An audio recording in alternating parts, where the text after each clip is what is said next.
Okay, I think everything is good to go. Immediately got a tickle in my throat as soon as I unmuted. Good morning, everybody. Hey, Scramble, how you doing? Good morning. Happy Monday. I hope you had a good weekend.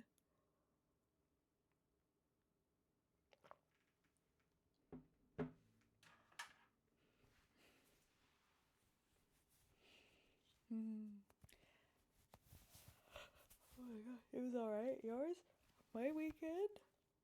Oh my gosh, I swear I'm awake. My weekend was good.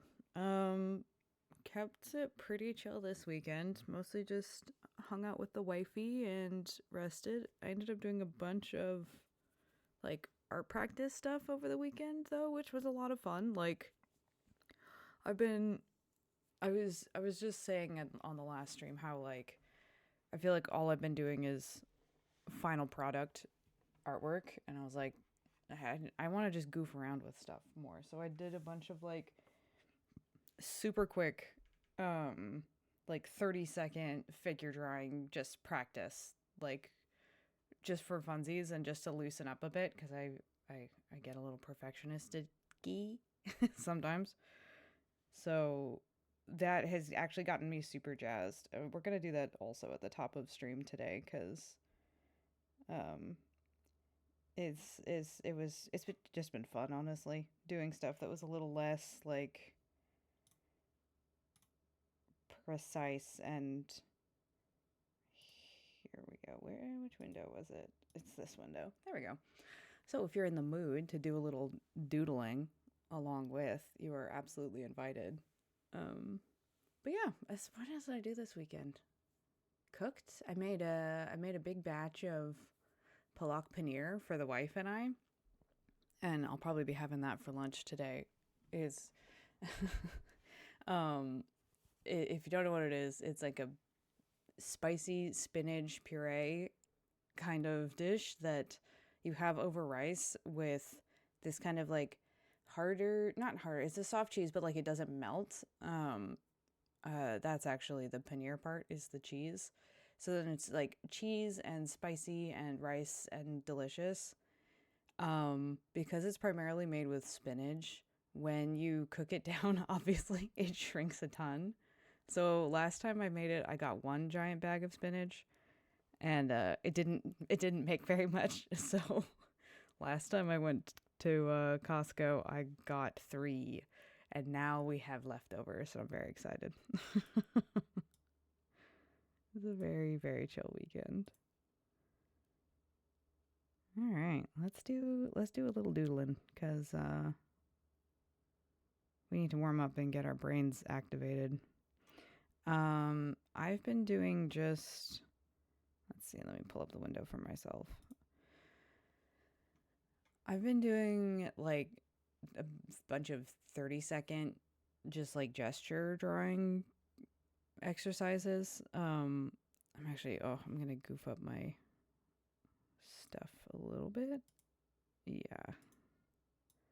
Let me fix real quick. There you go.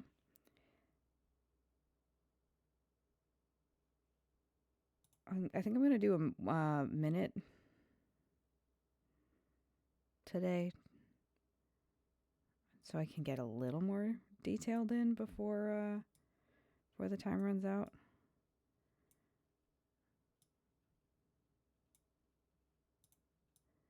Oop. All right, good enough. I'll stop fussing.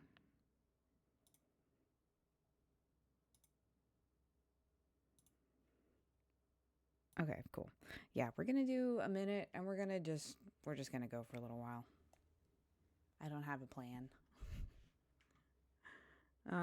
We're doing action poses, and we're doing single model photos. We're using TrueRef.art, their gesture tool for drawing practice. It's a really great library of reference photos. I'll drop a link in chat, actually. in case you're interested. One of my mods on Friday. Oh, that link might be a little weird, but hopefully that works. One of my mods on Friday was like, "Hey, do you know about this resource?" And I hadn't seen it before, and then I've been using it all weekend. It's been a lot of fun. Definitely highly recommend. Cool. There we go. Okay. I'm just gonna hit start. Make sure that I actually have a color on my pencil. There we go. Oh, hey, Pyro. Speak of the Pyro, and the Pyro appears. I was just telling Scramble Art that I've been using the TrueRef gesture tool that you shared with me on Friday. I've been using it all weekend for art practice. It's actually been a lot of fun. I've been really enjoying it. And that's what we're going to be using for today's warm-up before we get started on working on the commission stuff. I remembered it was Monday and you might be streaming. Yeah, it is Monday and I am streaming. Hell yeah. Happy Monday. I hope you had a good weekend. Or at least not a bad weekend. Depending on where the bar is in life right now. I'll take not a bad weekend. You slept most of it? That sounds like a great weekend. It sounds like you really needed the sleep. Awesome. Well, if you want to do a little doodling along with, you are more than welcome to. We're going to be doing just 1 minute quick gestural drawing practices. Like we're not getting hacking into the details. We're just trying to get shapes down and movement down, because I've been wanting to get more fluid with my sketches, and also more dynamic with the way that I pose characters.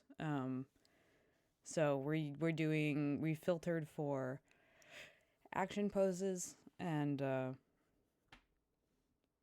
then yeah, we're just gonna do that for a little while. All right, I'm gonna hit start. If you feel like grabbing a pencil and paper, join in whenever. We're gonna go for a few minutes. And start.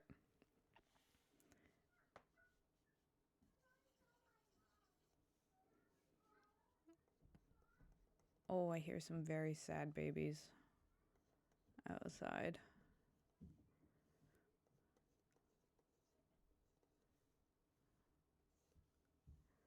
Let's see.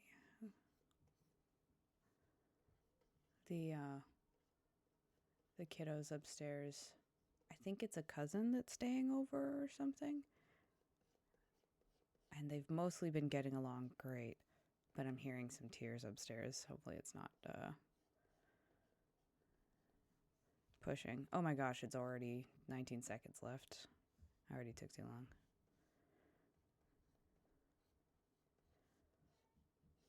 All right, that center of gravity is not right, but that's good enough for 1 minute.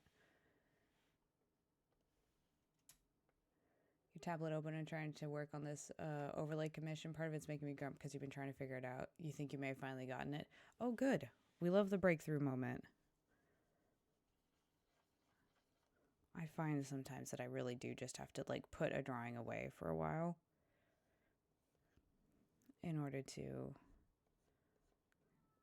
come back to it. And actually, it's a little more like that.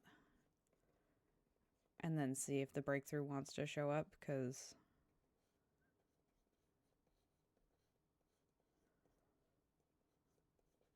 if I stare at it too long, I get real stuck sometimes.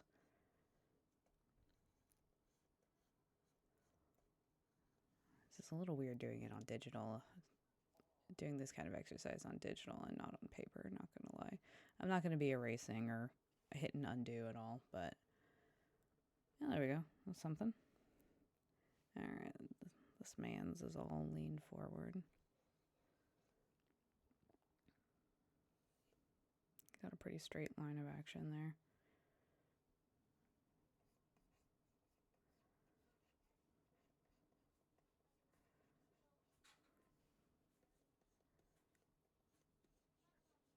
The children sound like they're happily playing now, by the way. The tears did not last very long.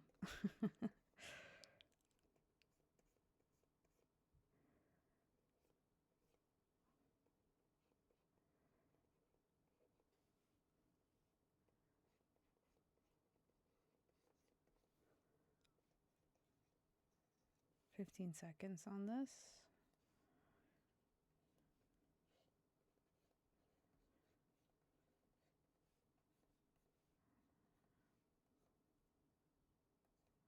Okay, 2, 1, and next one. Ooh, pretty.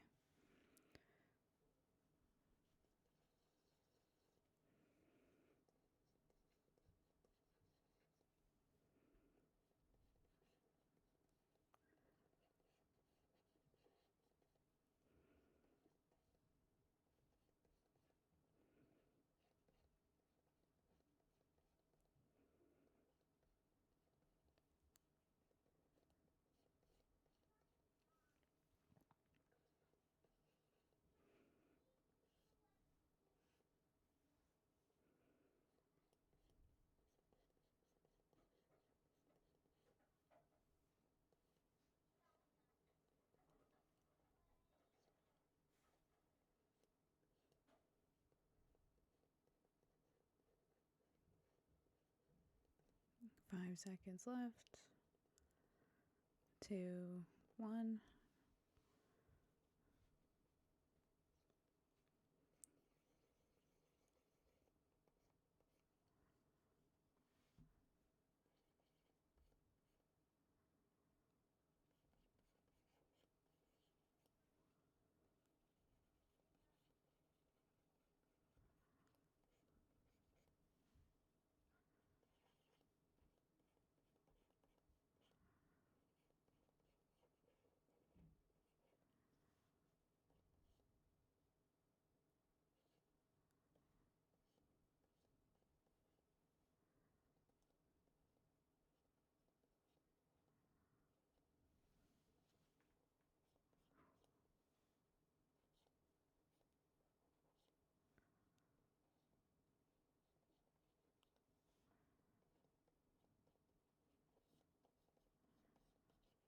One and new.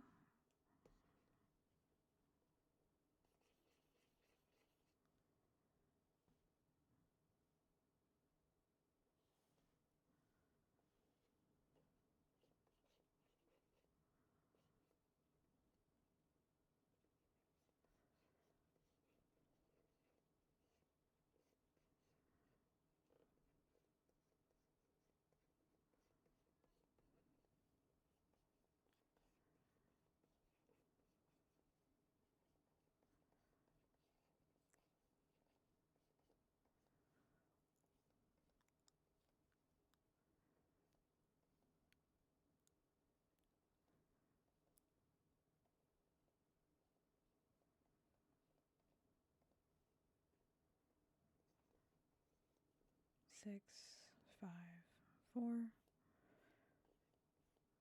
and new.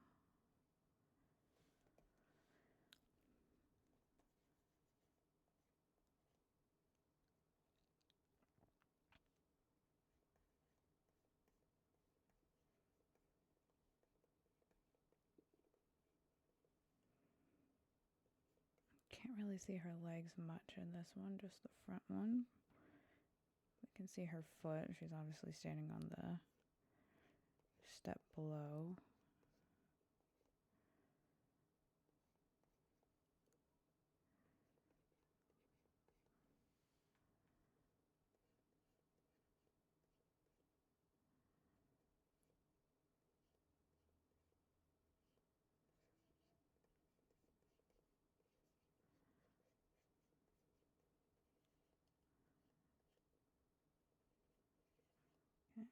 And that arm is fully extended out, but it's kind of pointed away from us. And the new one has happened already. Oh, we got a nice leap.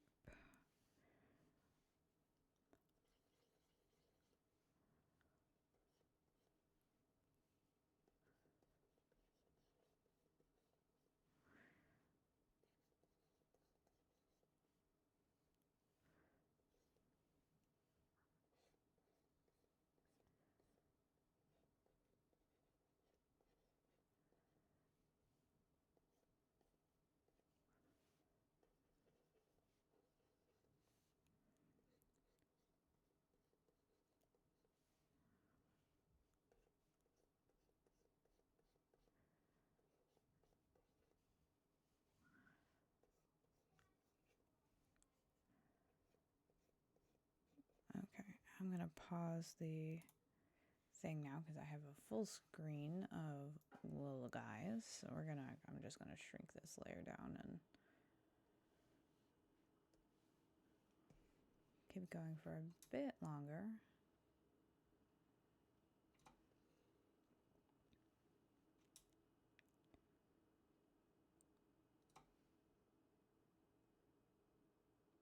There we go.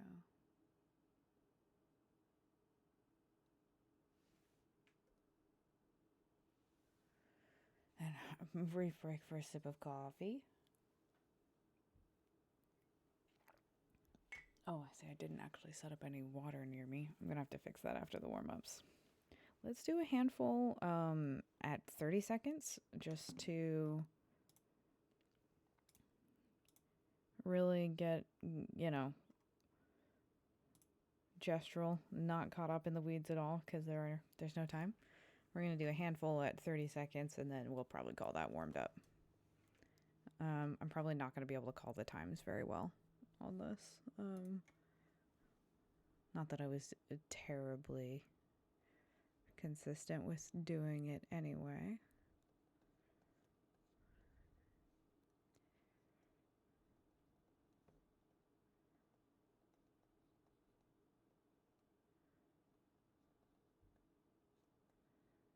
And is 7 seconds. Actually made his shoulder too high. All right, new one.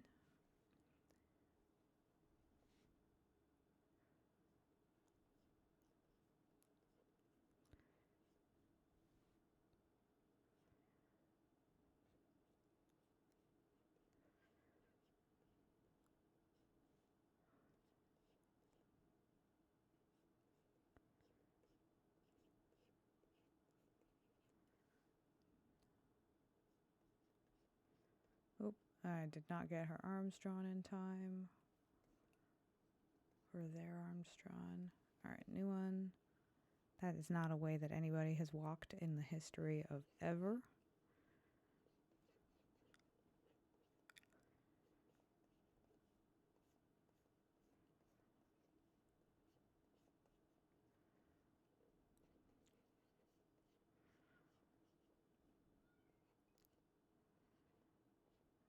There we go. All right, we got standing on the stairs again.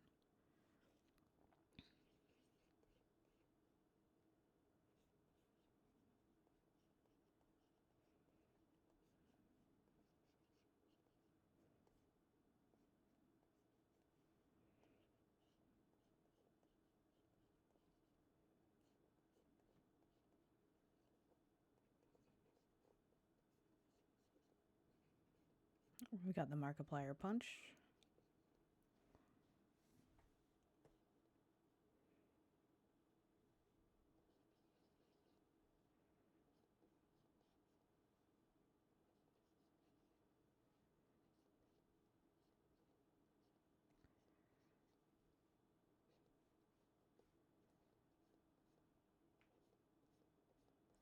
With a bit of foreshortening. Punch. There we go. We got dramatic sword. That's not how you hold a sword, ma'am. Ma'am, you're gonna get your oils, your greasy oils all over that sword.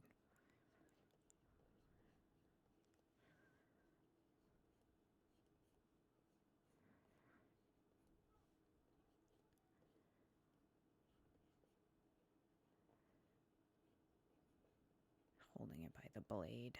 Pshish. Pshaw. You can dance, but that's no excuse.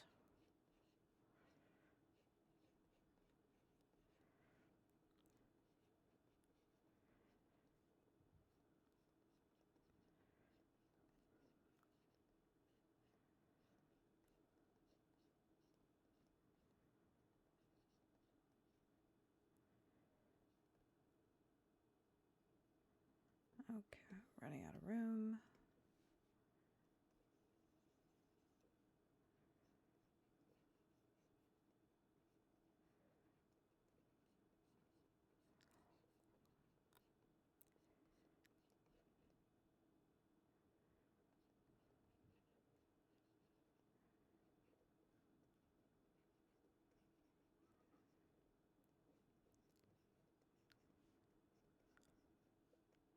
Did not get the arms done.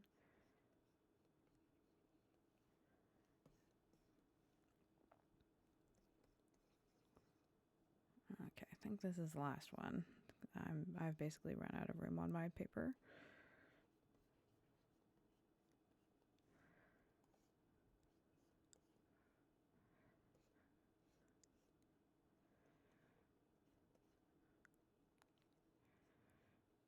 Okay, yeah. Oh, well, no, we can fit one more. Jeez, this is also a low to the ground one.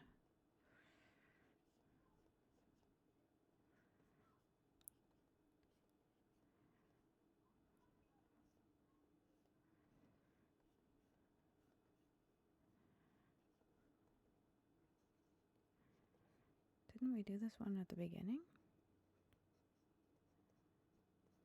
We did, didn't we? Or no, a similar one. Okay.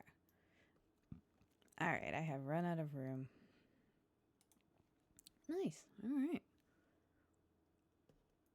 I felt like I was starting to get more loosey-goosey.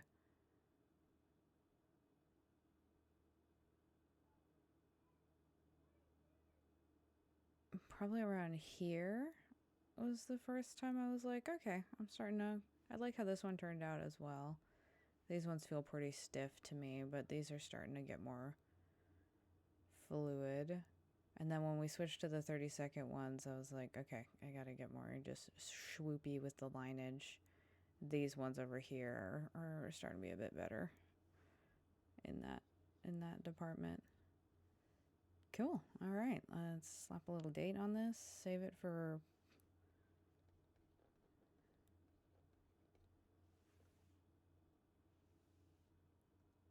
future reference.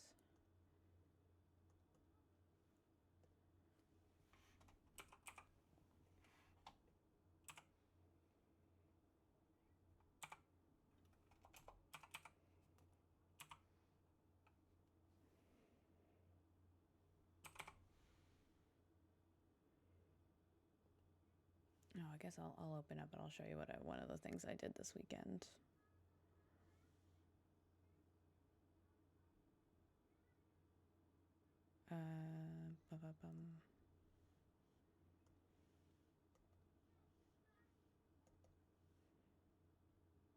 Oh, never mind. It wasn't a. Why isn't it showing up? Oh, did I only save it as a JPEG? Oh, anyway, it's all good. Just doing a few other sketchy things. Okay, we're warmed up.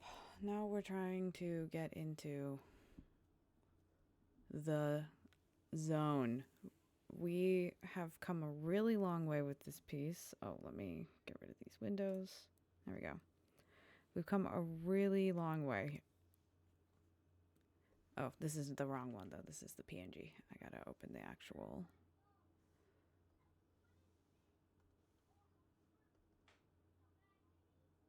There we go, the Krita file. Give it a second.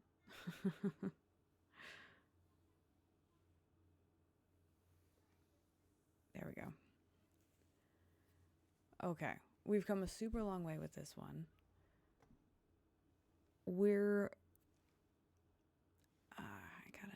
There's a little more blending I need to do. Unfortunately, when I was working on this last, I exported a PNG to show, it's my buddy JD who's commissioned this. He's one of the mods on the channel to show JD how it was coming along and to see if we were doing good. And he was like, yep, thumbs up.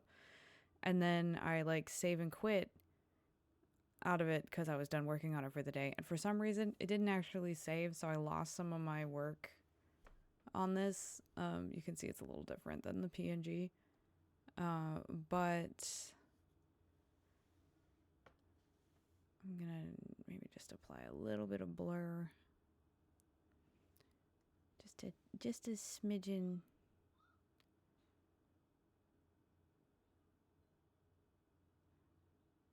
That's too much.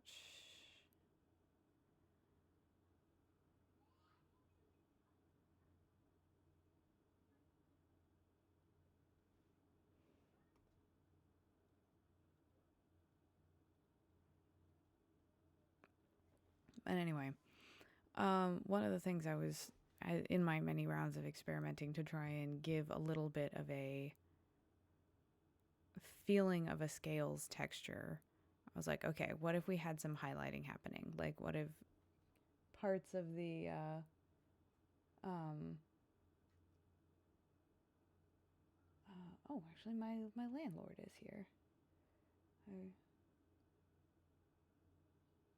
And she doesn't look super happy. 1 second, chat.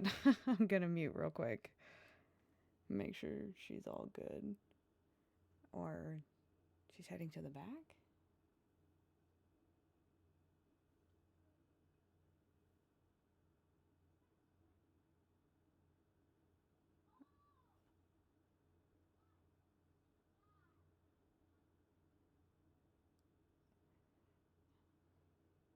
Oh, she's picking up apples. Oh, yeah, no, okay.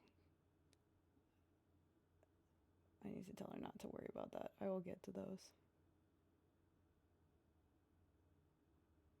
Oh no, she's heading out. Okay. She looked very flustered today. I frankly didn't want to go out there and I will. There's a crabapple tree that has dropped an absolute assload of apples all over the side of the house, and some of the apples have fallen into the patio, and I just haven't gotten around to dealing with it yet. She looked unhappy about those apples, so I'll take it upon myself to deal with those sooner rather than later. Okay, we're good. Yeah. I think.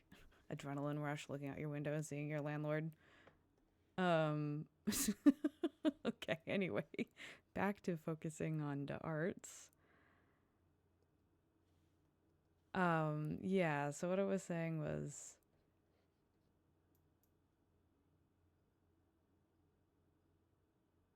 oh my gosh, that super threw me off.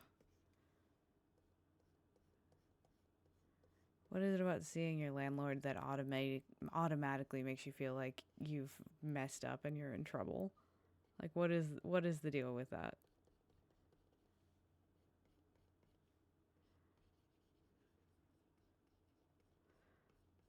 Okay, so we've got some of this highlighting and blurring to fix, as you can see.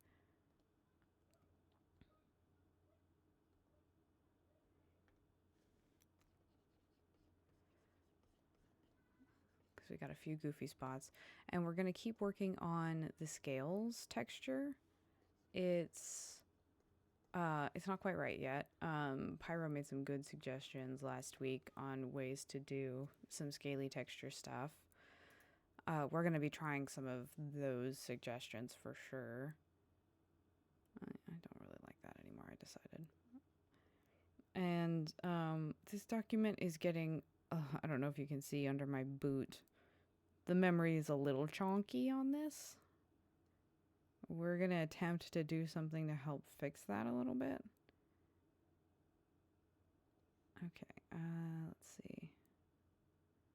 Right, okay, that's the new one. This is the old one. We don't need the old one anymore. We're not going back. Get rid of that layer. The background is already on one layer. Okay, that's the base line art that we're using to clip the colors onto.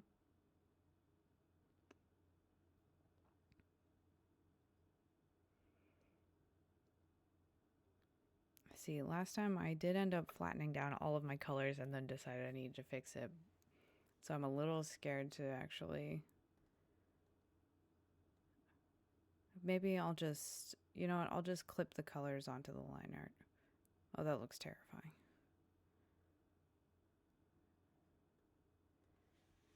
We'll just do that.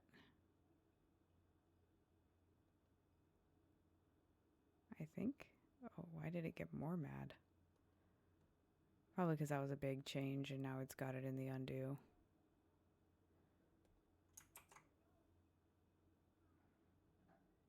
Oh yeah, now it's red.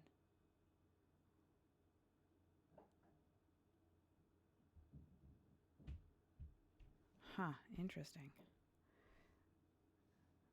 Quick ungroup. We're gonna save. I'm actually gonna close both of these so that it will clear the undo cache, because I don't need it to hold on to that anymore. If I need to recolor over the line art, I can do a new clipping mask over the top of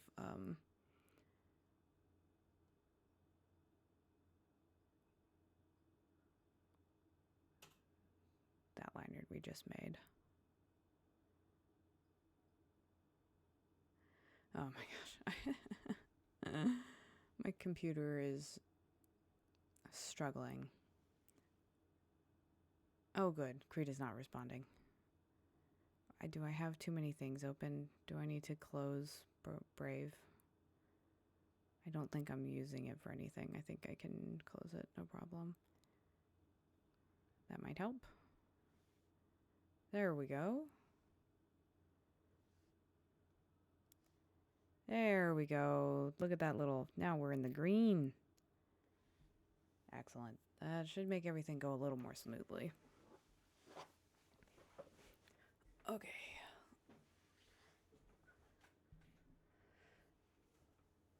I'm like, I got my head on a swivel now. I keep peeking out the window to make sure my landlord's not like working on something.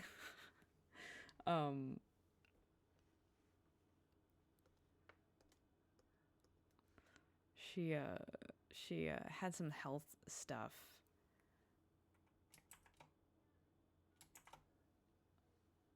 that I haven't actually seen her in months, because she was kind of out of commission for a minute. She's doing a bit better these days, but I definitely don't want her spending an hour picking up downed apples.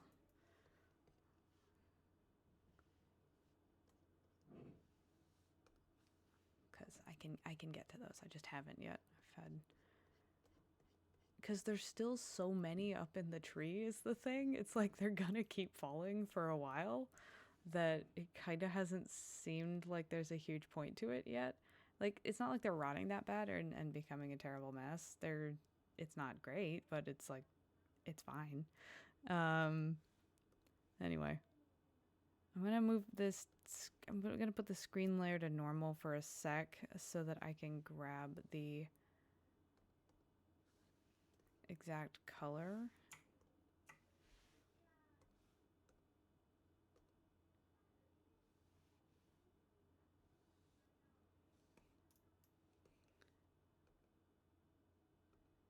Is this going off? Does this need to go off the sides at all? Or can this? Oh no, it is just, it's already set to clipping mask. Okay.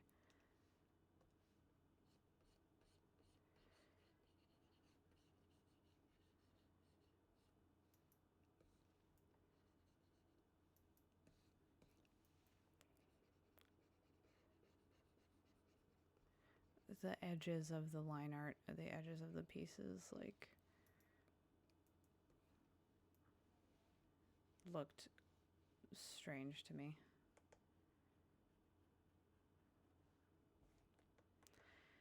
Oh man, everything being on one layer is going to be such a good time. There's definitely a part of me that's like, maybe I shouldn't go back and mess with these other sections that I was doing before, because clearly I'm messing up parts that I didn't remember exactly how I had done it. What I can do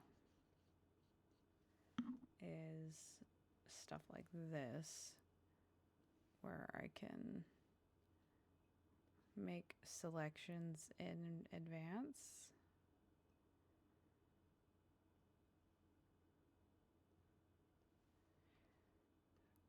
Alright, so now I'm going to blend this part that I just drew, but it's not going to go over the work that I had done before.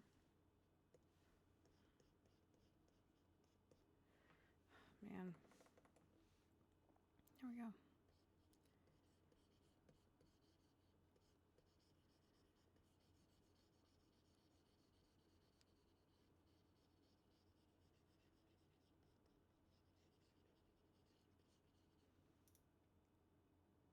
that looks fine.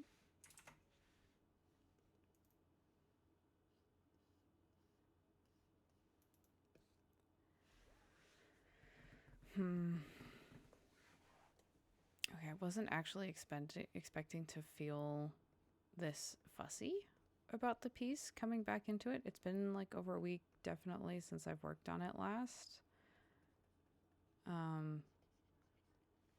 But I was feeling like I was basically done and just needed to fix the scales. And maybe that's still true, and maybe I'm suffering from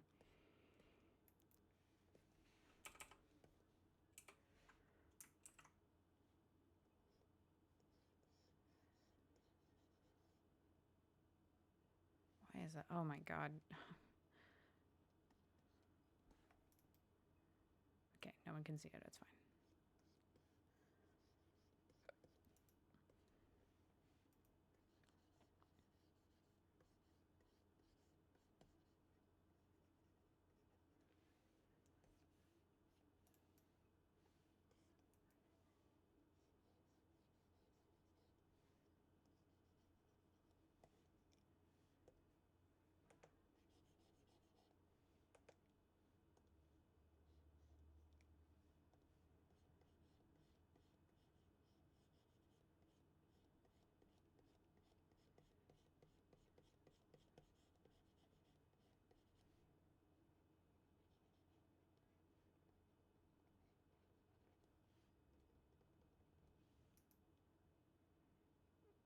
Okay, I guess that's fine.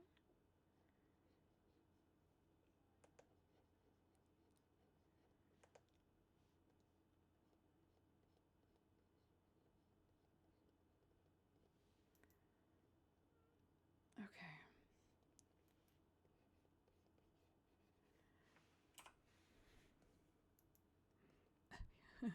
Can we go back to doing sketches?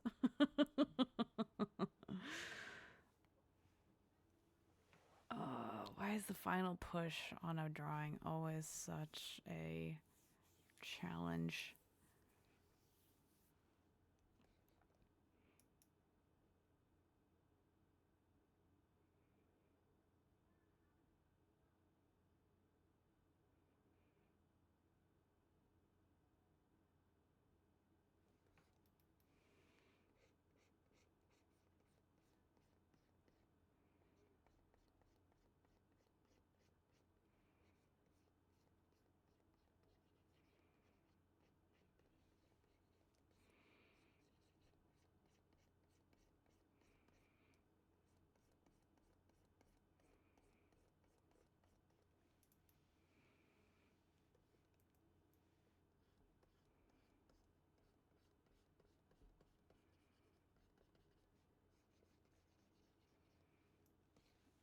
Okay.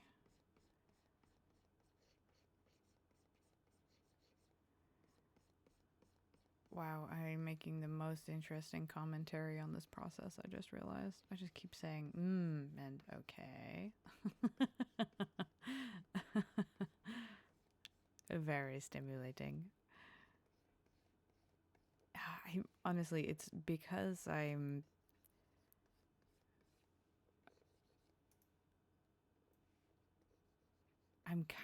I'm doing a thing that's not really a good strategy, which is I'm kind of dicking around without a plan right now.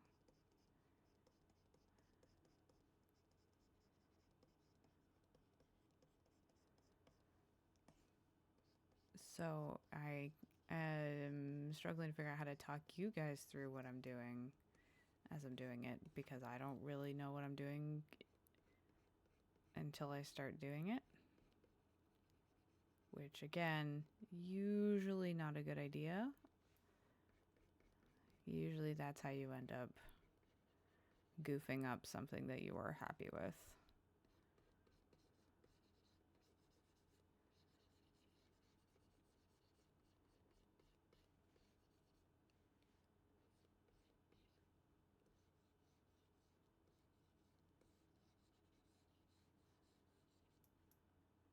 I definitely want to light up her under boob a bit more. I feel like that's just such a strong focal point of the piece that I don't want to waste it, you know what I mean? There's got to be some bounce light happening. Some bazonga bounce light. Oh, I remember something I wanted to do as well. I'm going to apply a little bit of the Gaussian blur on the background. Pull focus away from it a bit and put more focus into the foreground.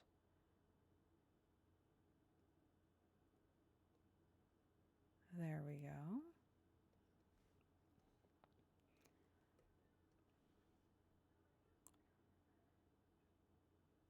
I also just realized that if my landlord comes knocking and this is the piece that I'm working on,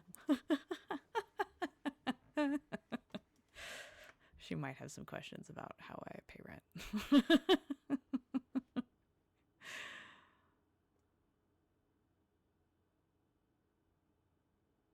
No, this is pretty tame stuff. I don't know. She'll think it's tame, though. Different generation. Witness me! Literally. Like, let's not lie, though. Wouldn't this be an excellent way to go out? Like, if you had to pick a way to go out with a bang, there are worse ways than getting smote by a giant woman.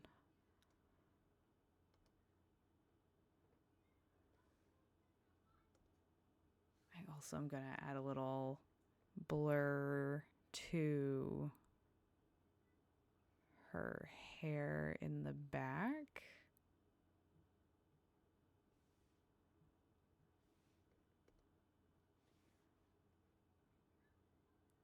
I would not mind one bit. See, you get it. You get it, Scramble. You're one of the real ones. And I think this one also I'm gonna blur out a bit.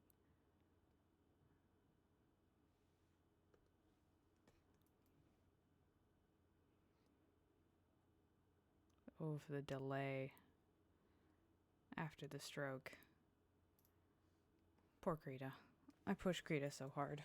I feel bad sometimes. It's not Krita's fault. It's my PC. I need to give my PC more help. Oh no, my landlord is throwing apples over there. Oh, well. Now I feel bad for not getting to them beforehand. She's actually not cleaning them up. That's really funny. She's just tossing them back over the fence onto the neighbor's yard, who the tree actually belongs to. I mean, I can't argue against that. What was I doing? I'm applying a layer of blur. Just a little bit to push them a little bit further to the background. I have very limited boundaries, so if the question is, would you? My answer is probably yes. I don't see anything wrong with that. I don't have an issue with that. If it works, it works. Oh, you know what? I think I want the line art to blur as well. I'm going to cancel this. I'm going to apply it from the group. If I can, which I cannot. Okay.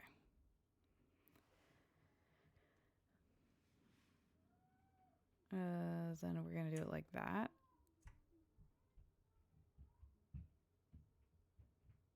And that layer. And that layer?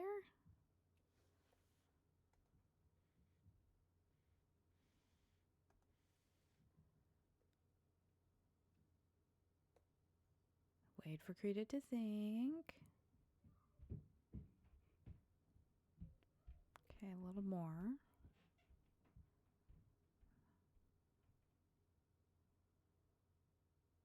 Yeah, I think that's good. It's a little bit subtle, but it shouldn't look too obvious either.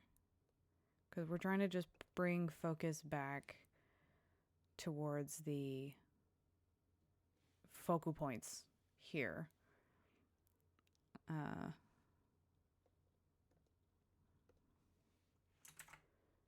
Yeah, that helps make the sides a little less. I could even maybe blur the I could even maybe blur a bit down here.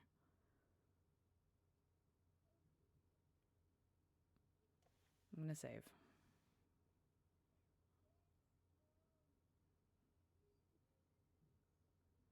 Save check, posture check. I can't wait to have. I need to.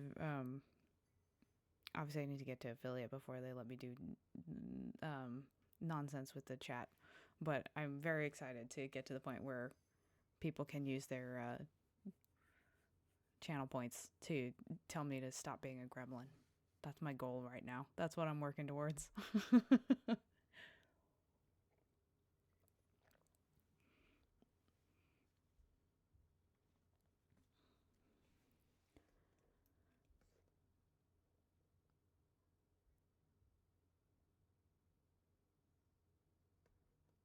Should the sword be a little blurry?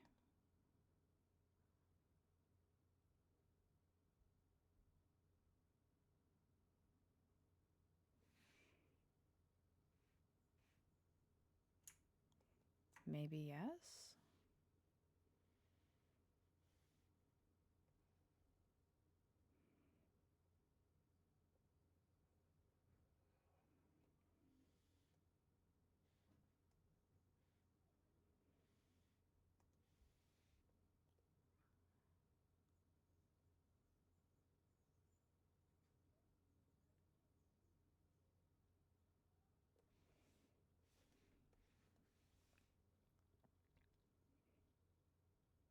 Oh, hold on. I'm not sure if I want you to do that.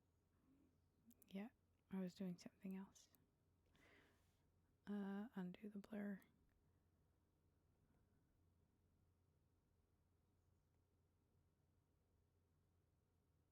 Okay, there we go. I do want there to be a little bit of a glow that extends past the edge of the sword. Like you can see this line is super sharp right now. I want it to be a little bit of like fuzzy light glow, so I needed to unlock this paint layer so that it would actually I needed to unlock the transparency so that it would actually do a little bit of that blur.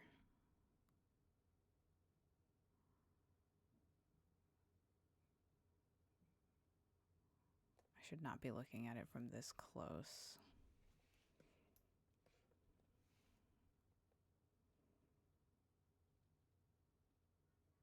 Yeah, I think that's good. I don't think I want more than that.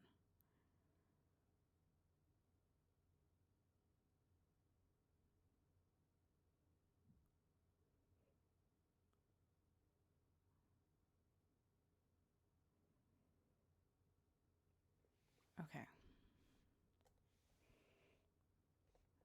Saves religiously.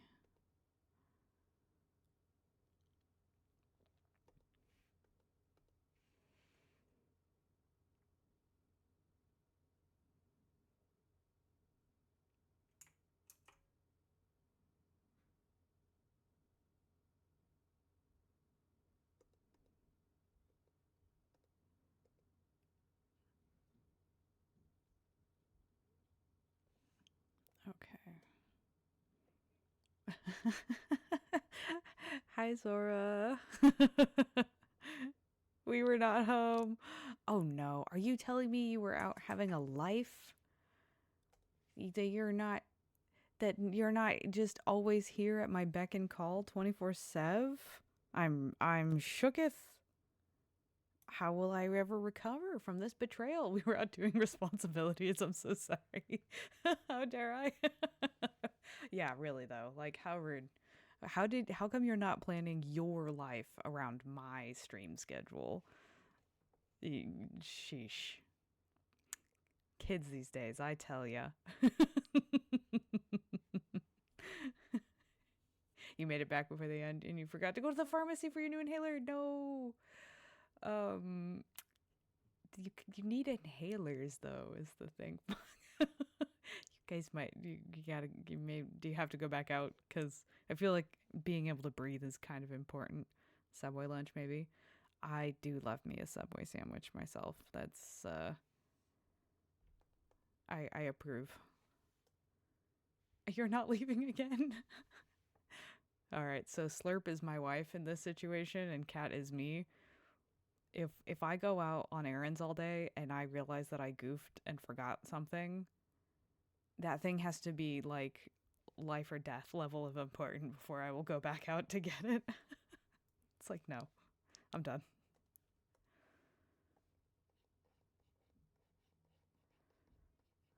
Except for that an inhaler might be life or death important, so maybe you should reconsider. The gods would have taken us to the pharmacy if they intended for me to breathe. You know what? I can't argue that logic there. It makes sense to me. It is what it is. Well, it's been real. It's been a real one, Kat. It's been awesome knowing you. Shame it's over now, but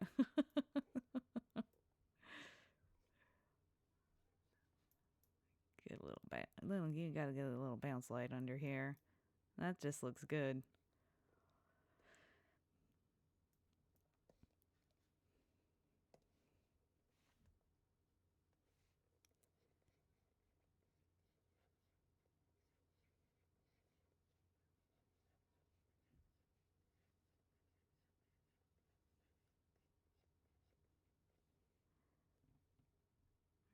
Yeah, just a little extra zhuzh. Just a little something.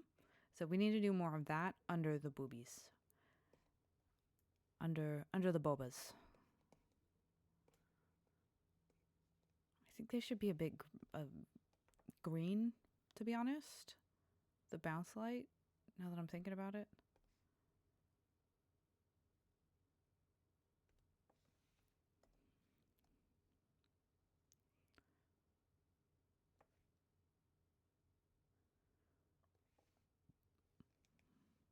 Because this is light that is bouncing off of her scales, her skin.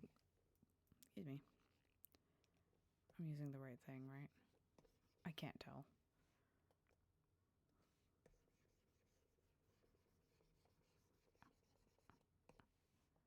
I literally can't see a difference.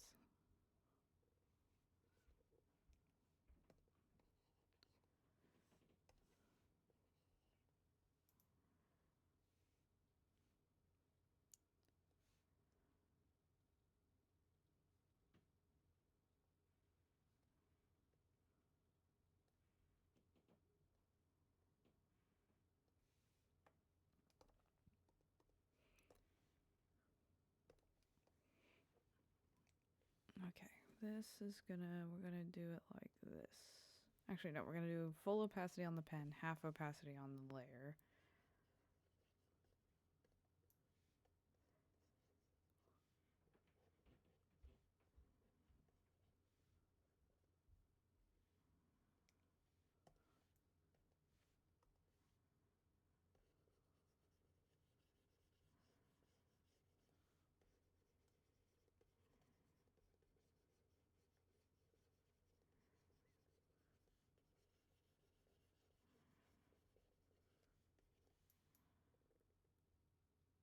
Yeah, there we go. That's some shine. I feel like I'm relying on this blender brush too much though. I feel like everything's getting that kind of like smooth airbrushy texture, which is not what we're looking for. Ah, yes. Yes. Yes. This is what we want. The bobas, the majestic bobas.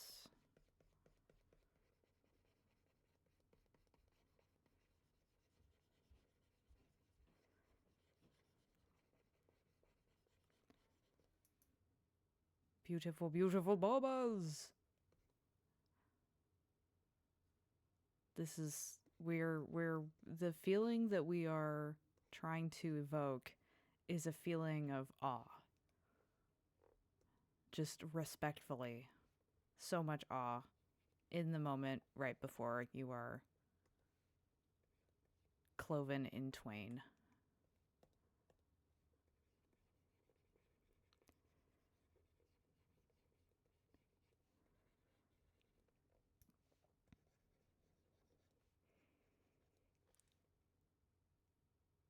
Your Twitch was so fast to glitch you didn't even realize that it fucked up already? Oh no. You just got here? You just got here, Shakers. I don't know what's going on over there on your end, but your tech has been really struggle bussing lately.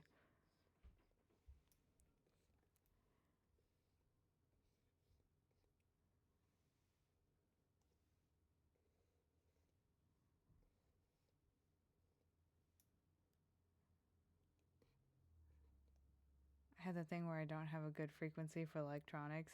You got that,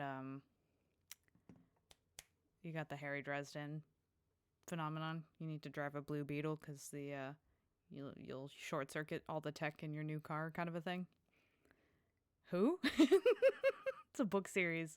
It's an excellent book series. I highly recommend. They also made like one season of a TV show based off of it, and apparently it's just ungodly bad. Yeah, I recommend it. I did a little while ago. It's a good read. It's a very good read. Audiobooks are also great. I highly recommend them. I love the narrator who reads all the actually in it my wife pointed out it's actually an actor who was on Buffy who is the narrator for the Dresden series audiobooks. I'm forgetting his name, but he's an important recurring character too. Unfortunately, I haven't watched enough Buffy to be able to pull that information out of my brain alone. Someone would have to do research. Audiobooks are so valid for people and are honestly more in tune to original literature consumption. Yeah, honestly, human brains were wired to to listen to stories. Like that's we all had stories around the campfire a lot earlier than we had books to read. But you're not an audio literate. You hear words and it's just buzzing. Yeah, audio processing stuff for real is definitely a thing. Oh, speaking of, are the captions working? I think they're working. They should be working. It looks like they're working on my end.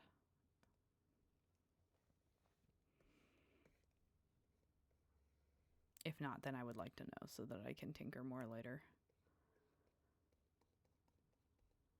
Because I too have the audio processing issues. I can relate. Not bad enough where I can't do audiobooks. You peeked in them and the transcripts look good. Beautiful. Thank you. I can definitely do audiobooks and for my flavor of ADHD, it honestly works better sometimes. Speaking of, I haven't been able to sit down and read a book for a minute. I was on such a hot streak for a few months, and then I just realized recently, I was like, oh, I haven't actually cracked open a book in weeks. So I think it's time to boot the audiobooks back up. If there's supposed to be words overlaid on the screen, then I see nothing.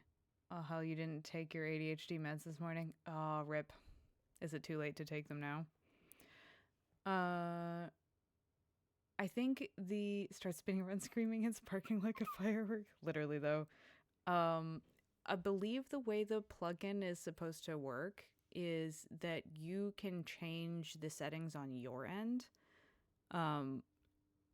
So, like, I'm not pushing any captions to the screen via OBS or anything. It should all be just inside of Twitch, and you should be able to adjust the settings on your end. So you can either turn it off or make the text bigger or do whatever you want. I wanted to leave it up to the viewers to do, because like I know not everybody likes captions also.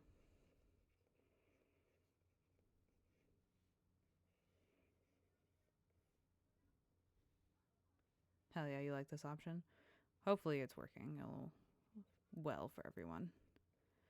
I like the accessibility of having the captions up, but I didn't want to force captions on people either. I bet on desktop it wouldn't even block the chat. Probably not. Although I could also move the chat. Oh, wait, I already moved the chat. The window is in the wrong place. It should be more like this. Less just randomly in the middle of the screen. There we go. Chat can fit snugly right under the bobas. Okay, I'm getting all distracted. I'm not getting distracted. I'm delaying. It's a tactical delay because I don't really know what I want to do next. Okay.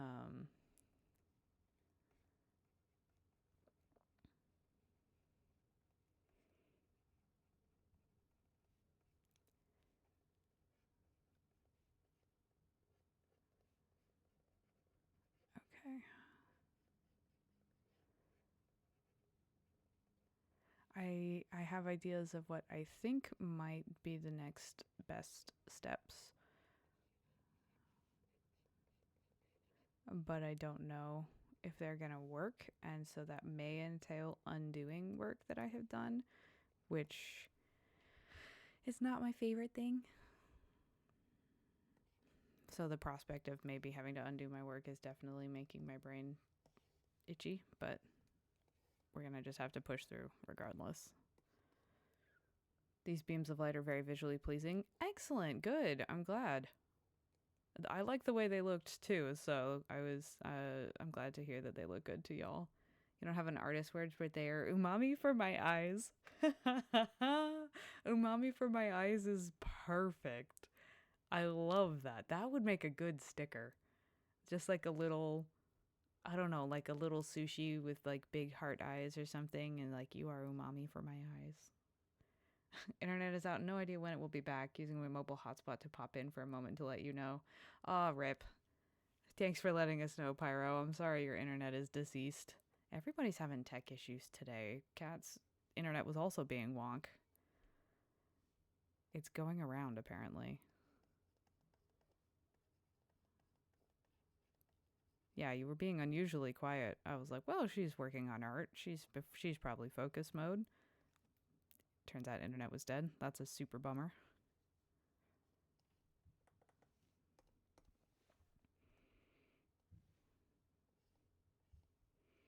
Your Twitch apparently just spontaneously turning off stream audio today. That's helpful. I think it is. Yeah, I think it is on your end. Everything looks clean. It looks all happy on my end. Not to blame shift or anything, but I don't think it's me. Oh my gosh, I need to stop making highlights that nobody can see. It's 10,000% on your end. Okay.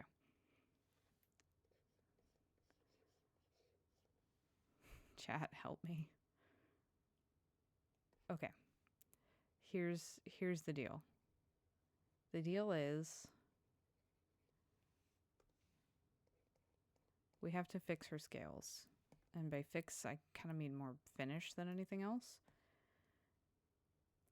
But you love highlights no one can see. Slurp, don't enable me.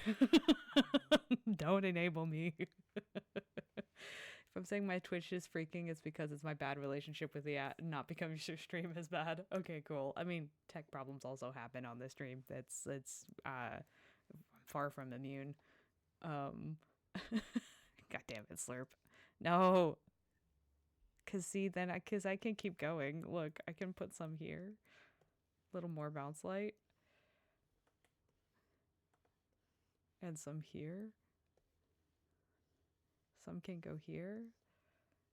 And then you blur it. You do the little blurry blur.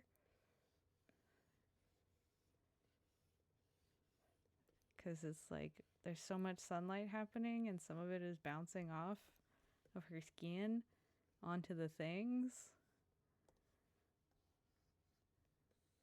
Look at that definition. Yeah. I wanted to make her muscles stand out more, but the way I designed this harness covers her abs so well that I was like, okay, I don't know how to do anything about that. More bounce light for you, more mommy.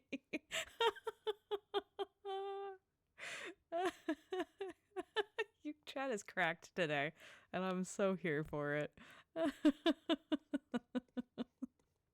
Y'all got the wiggles. Okay, all right. Okay, it's fine. I don't need to. Okay. See, I think it's too much. I'm gonna cut this down by half and erase and do a little bit of that and then blur that out so that it's not a big drag line. Okay. Chat, don't let me do this. I have to move on. Just because you're both focused on a bunch of tiny things doesn't mean they won't all come together. Yeah, you say that, but I can spend a month on one commission. And I have. like a dedicated month, not just like on and off for a month. I spent 3 solid weeks on the tavern commission, and I was pulling 6 to 8 hour drawing days pretty much 5 days a week, and I broke myself on that commission. So you say that, but you can always have too much of a good thing. Always possible. Oh my god. All right, I need to get her scales done. I need to do something. I can't keep getting distracted. Chat. I'm just blaming chat now for my own ADHD problems. Fonzie's upset because Slurp is still outside. Well, that makes sense because that's extremely rude. Why is Slurp not inside giving pets? Slurp has one job.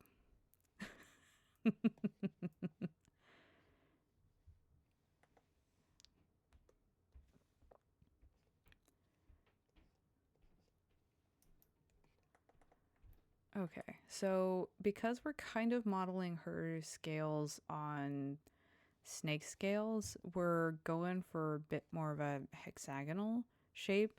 Obviously, these lines that I have set were just like super roughed in, just a way to illustrate the idea.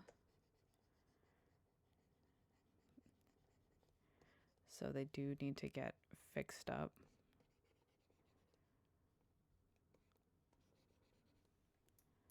Also, I do think they kind of came in too far with the highlights. I don't think it makes sense for all of these scales to have caught some sunlight. Like these ones, absolutely. Should probably add some more of those highlight catches on her underside of her arms here.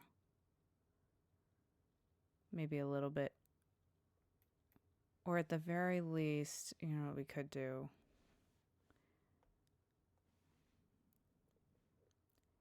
So we could try, let me think.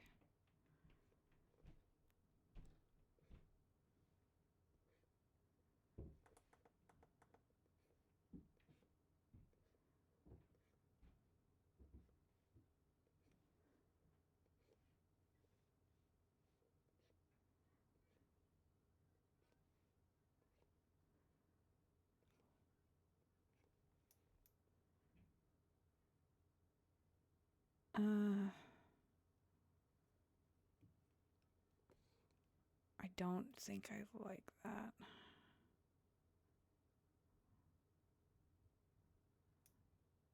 I don't want her to look like a soccer ball.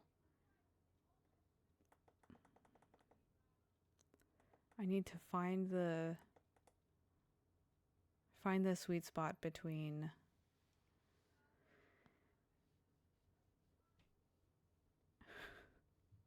still laughing at chat. I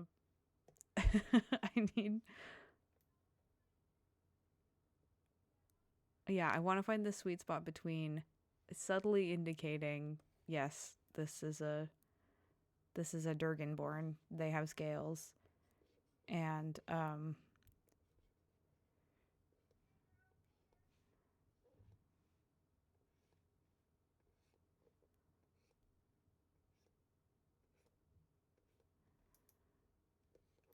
actually having to draw in all of these little lines.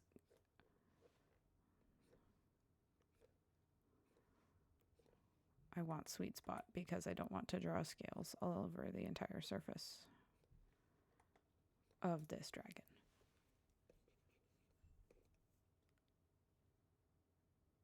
Crumbs. I think that looks nice, though. Dang it.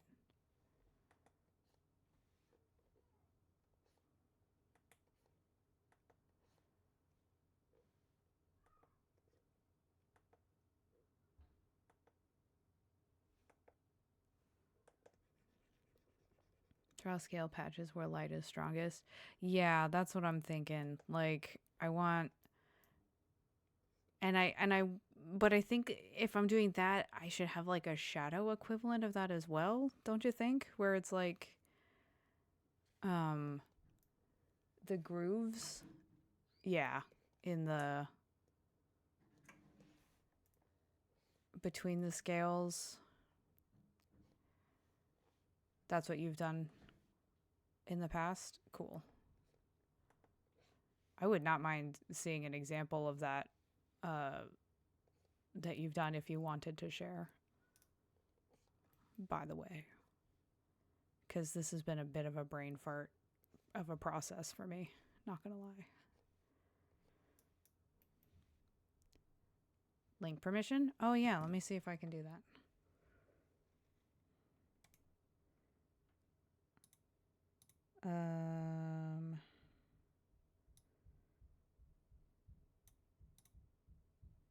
Okay, block and report are not the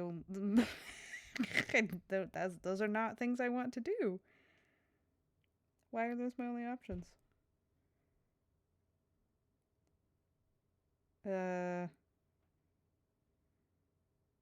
We might be pushing the extent of my tech skills here. Let me do a little quick look-see on the browser version of the creator dashboard. I just might not be able to do it inside of OBS.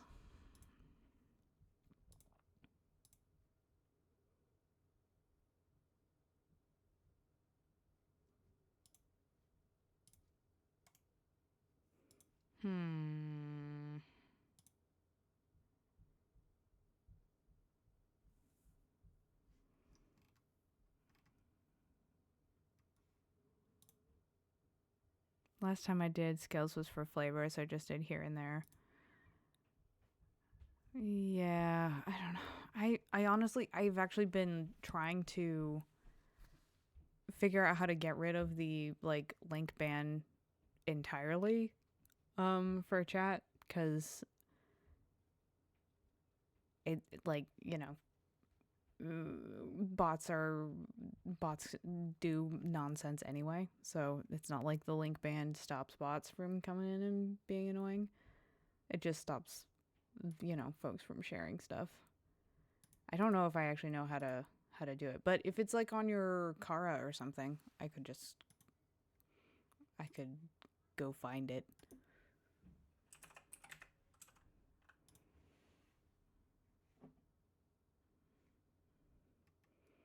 I'm just perusing your Kara briefly to see if it's somewhere on your portfolio. I'm getting ahead of you. Yeah, it's the Goldfish Mermaid under the Mermaid tab. Mermaid. Oh, okay. Hold on. Let me show this on stream.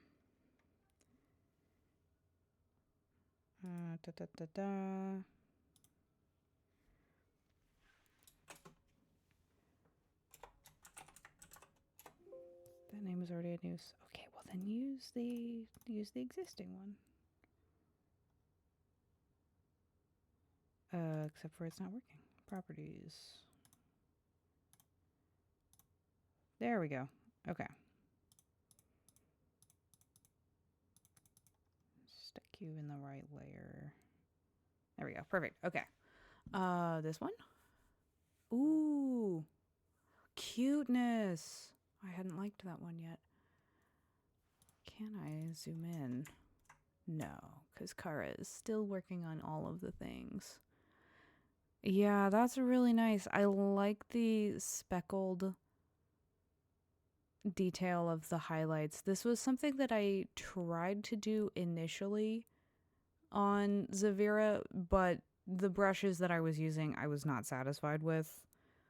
The texture effect I was getting, I didn't like. I like that you've used just like a little bit of like speckled splashiness. That's really cute. I'm gonna look at these other maids. Ah. Oh yeah, I really dig this one. I love the anglerfish mermaid. Yeah, the glow effects all along here. It's so cool. I think you just used the spray paint for that sparkle effect. Okay. Yeah, all right. I'll look. I'm sure I have an equivalent thing. This one also is super epic. I love this one. The perspective of like the way she's looking down again. I'm missing. You miss her. Oh, you miss working on her.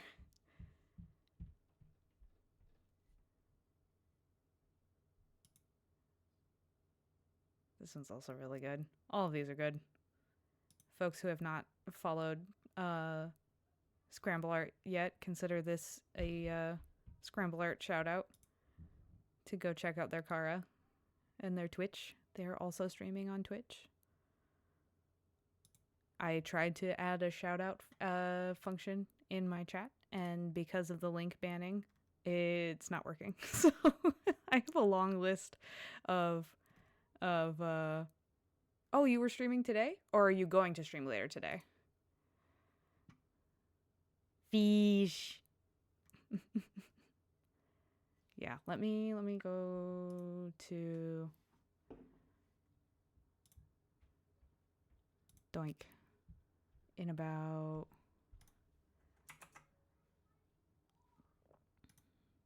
an hour? Sick.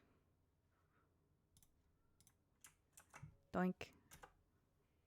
There we go. I have to manual shout out because the shout out chat function isn't working. But there we go. Everyone go follow Scramble as well. They make awesome art and they're very chill. All right, there we go. That's our manual shout out. Perfect. Very cool. Awesome. I'm gonna lurk in your chat for sure.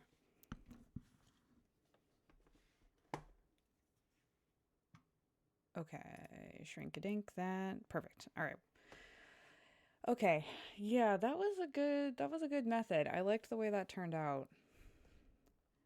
Let's see how we can do a snake version of that.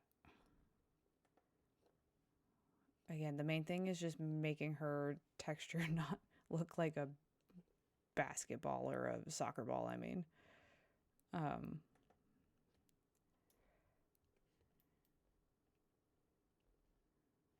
1, 2, 3, 4.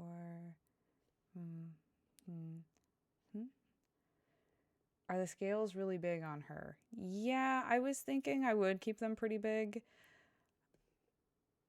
Except for, like, along through here, like her underbelly, where the scales would get small again. Although, actually, I guess that's kind of inverted as how an actual snake is. Because actual snakes, their belly scales are larger, right? Like, it's been a minute since I've really zoomed in on a snake reference photo.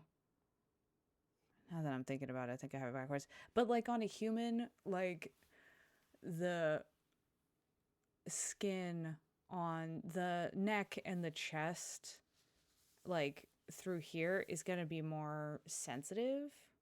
You could make that smooth tummy. I think I'm going to, yeah, I don't think I'm going to go too heavy on the tum detailing. I think this like semi-translucent green, I think maybe I'll lighten this up, is a good middle ground. Excuse me. Oh, that's clipping mask, not. Because, yeah, I'm just trying to find where I want to split the difference between the Dragonborn half and the human half. Actually, I mean, she's 100% Dragonborn, but you know what I mean. Like, I've been trying to decide which features I want to lean into for which parts, and I think the smooth tummy makes sense. I mean, she's got hair, which, like, a lot of Dragonborn, like, a lot of people who do art of Dragonborns don't have any hair on them at all. This is just part of her character design, though. Like, it wasn't a call I made necessarily, but I do think it looks cool.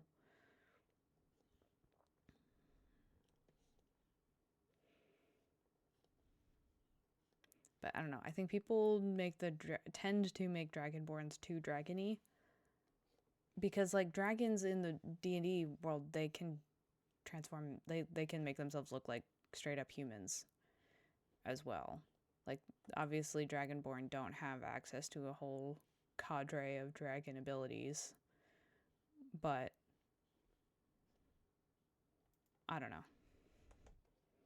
I feel like it makes sense to me if a dragon had reproduced with a human that the 1, 2, 3, 4, 5, 6, my angles are just wrong. That the humanoid parts would mesh better together from a just species being able to reproduce standpoint. Kind of thinking like snakeskin, where the scales on the underside are wider. Yeah, exactly.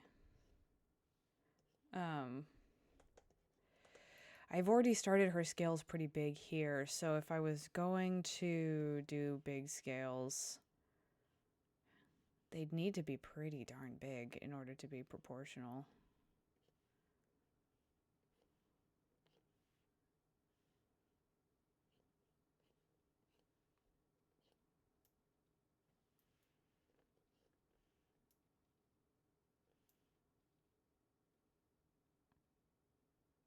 Could just do straight lines. That's true. Could do like...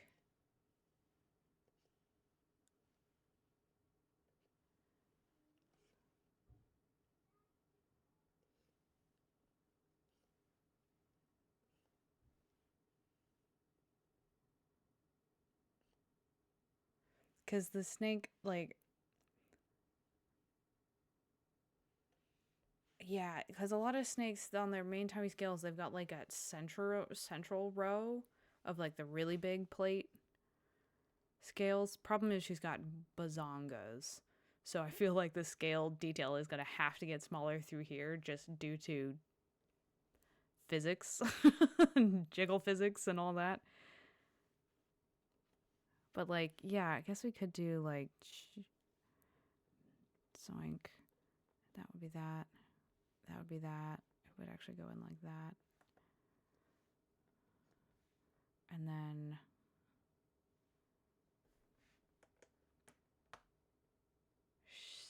snitties get wide plates either wholesale or halfway. The snitties?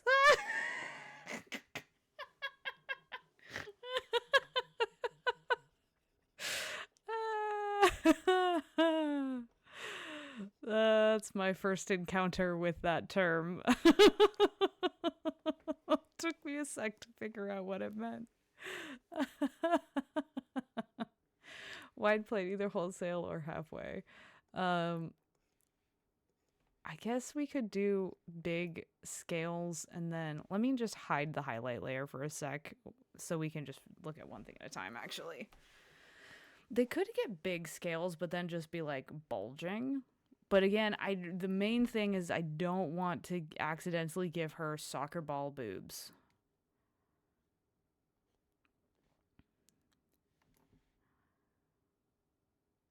Which is kind of why I was leaning towards smaller scales initially.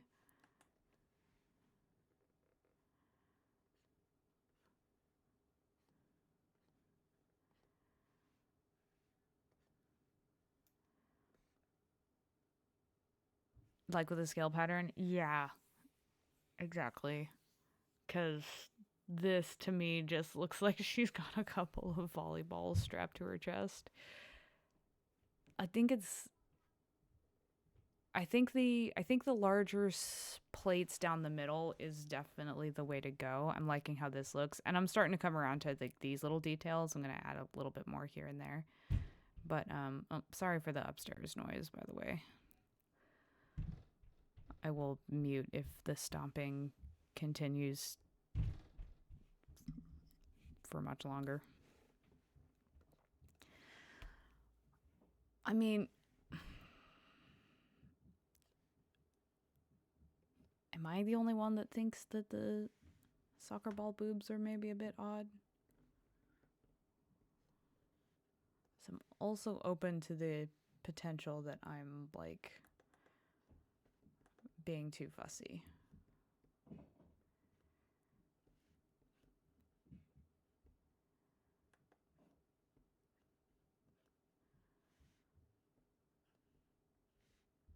I thought with the snake belly scales mostly cover the babzongas, but the outer boob is normal pattern scaling. Oh, okay. So like coming in normal size scales around the outside here, but then just part of the chest plate scaliness sized towards the middle. That could work. Like an open vest. Oh, yeah, okay. Yeah, I could see that. Let's give that a try.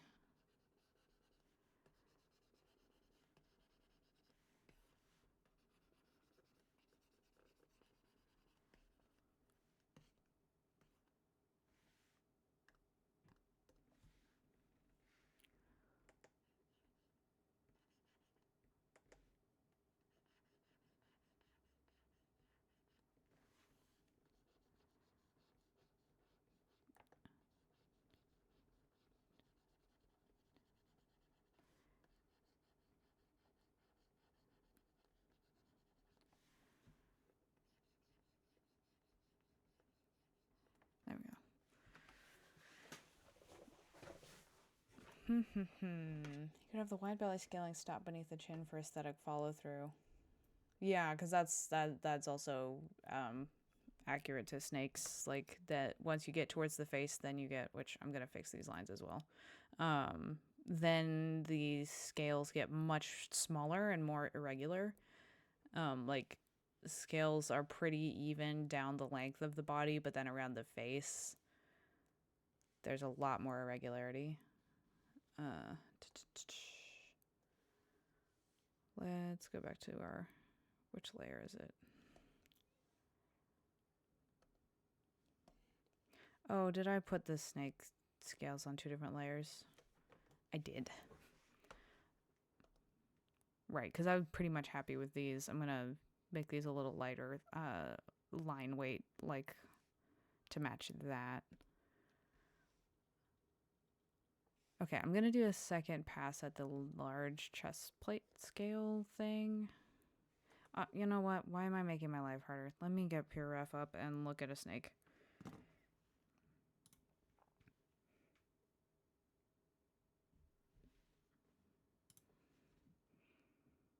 I have an entire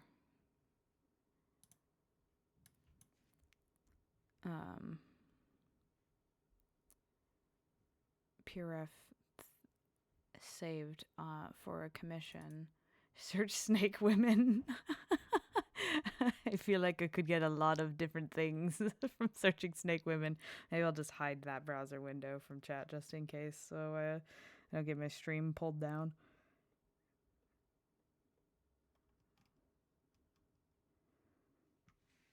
Let me see. Where did I put the... Yeah, this is another...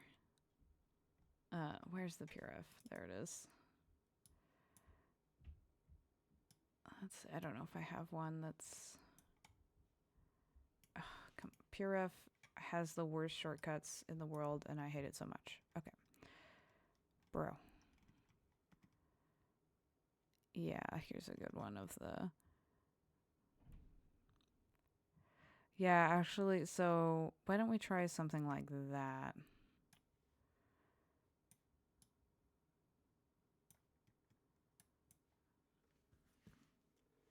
Oh, which you guys can't see because of the way I have the window on stream. There we go. Content warning for folks. Snakes. Do not look at screen if do not like snake.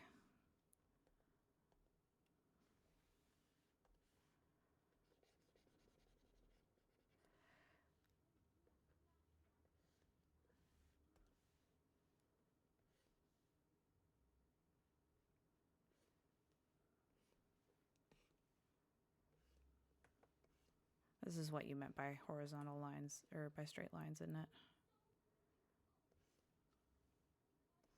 I'm just doing this for spacing. Obviously, I'm going to erase the ones that are not visible. Bro, what happened to my ability to draw straight lines? Oh, yeah, you know what? This looks way better. Oh my gosh. We're going to follow the contours of her ribs a bit through here. Yeah, that's pretty much it. Yeah. See, I don't know why I'm so allergic to just going to the references first thing when I get stuck.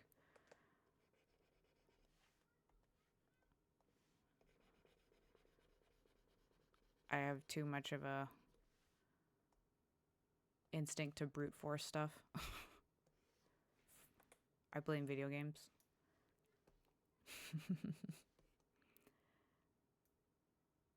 Okay, these should probably get a little more narrow as the perspective is that she's further and further away, because we've got other kinds of foreshortening happening as well, so we want these two to match.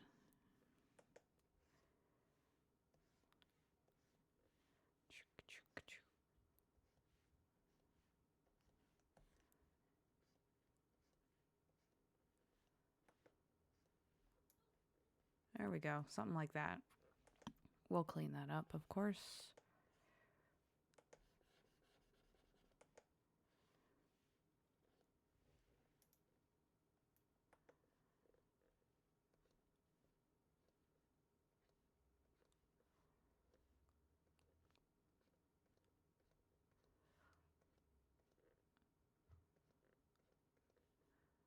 Okay, now we're getting somewhere.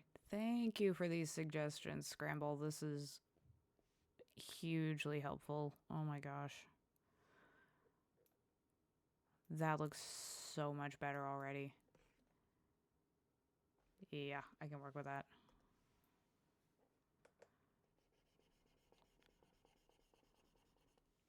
Teamwork makes the dream work. I love think tanking art projects. It's really cool. Being collaborative with art is really a lot of fun.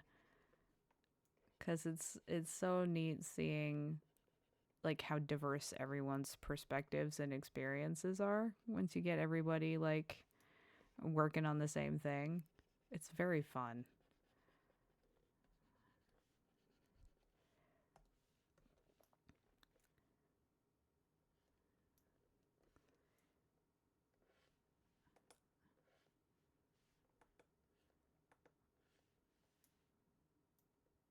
Yeah, and then obviously these scales have to go around the contours of the bobas.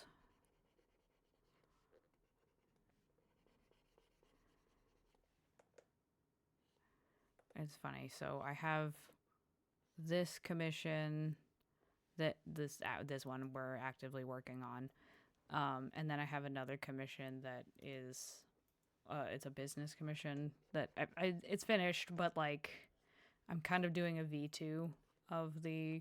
I made a logo for a company that does snake breeding, and they needed V1 kind of quickly, so I got V1 done, but it's not like totally up to my standard. So I have V2 in the back burner.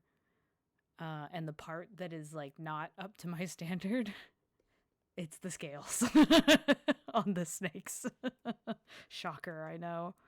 But like my headache trying to figure out how I like want to draw snake scales, it's not just for this. It's literally for 2 separate commissions where it's like I really need to figure something out, man.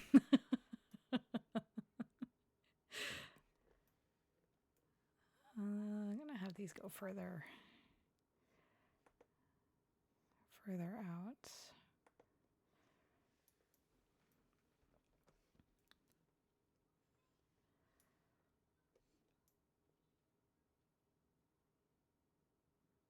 You're already collapsing into a puddle witnessing these underbelly scales. Is it working? Are we experiencing synergy? If I die, touch the tummy. Here we go. We'll stay all zoomed in on the tummy for you. In fact, why don't we do this so that I can see everything? I'll move this window over here on OBS. Ah, not like that. That window. Thank you, OBS. You guys can talk in front of the snakes. There we go. So now we have double tummy. Don't say I never did nothing for you, chat.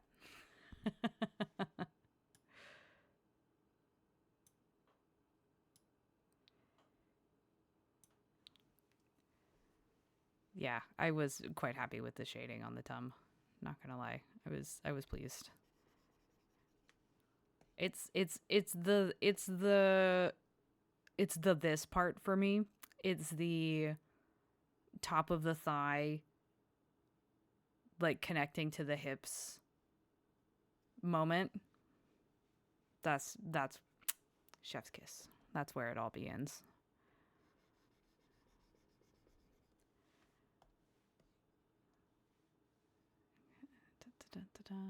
I'm going to actually go in. I'm going to erase that line. Ah, that's not erase. There we go. Oh, good. Let me just smear all over all my line art. There we go.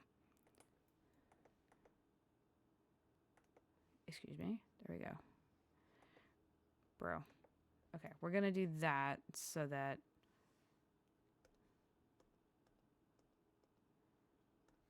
it's not interfering. That was originally just like very loose indication of muscles. But that way now it's not going to conflict with the shapes that we're making here.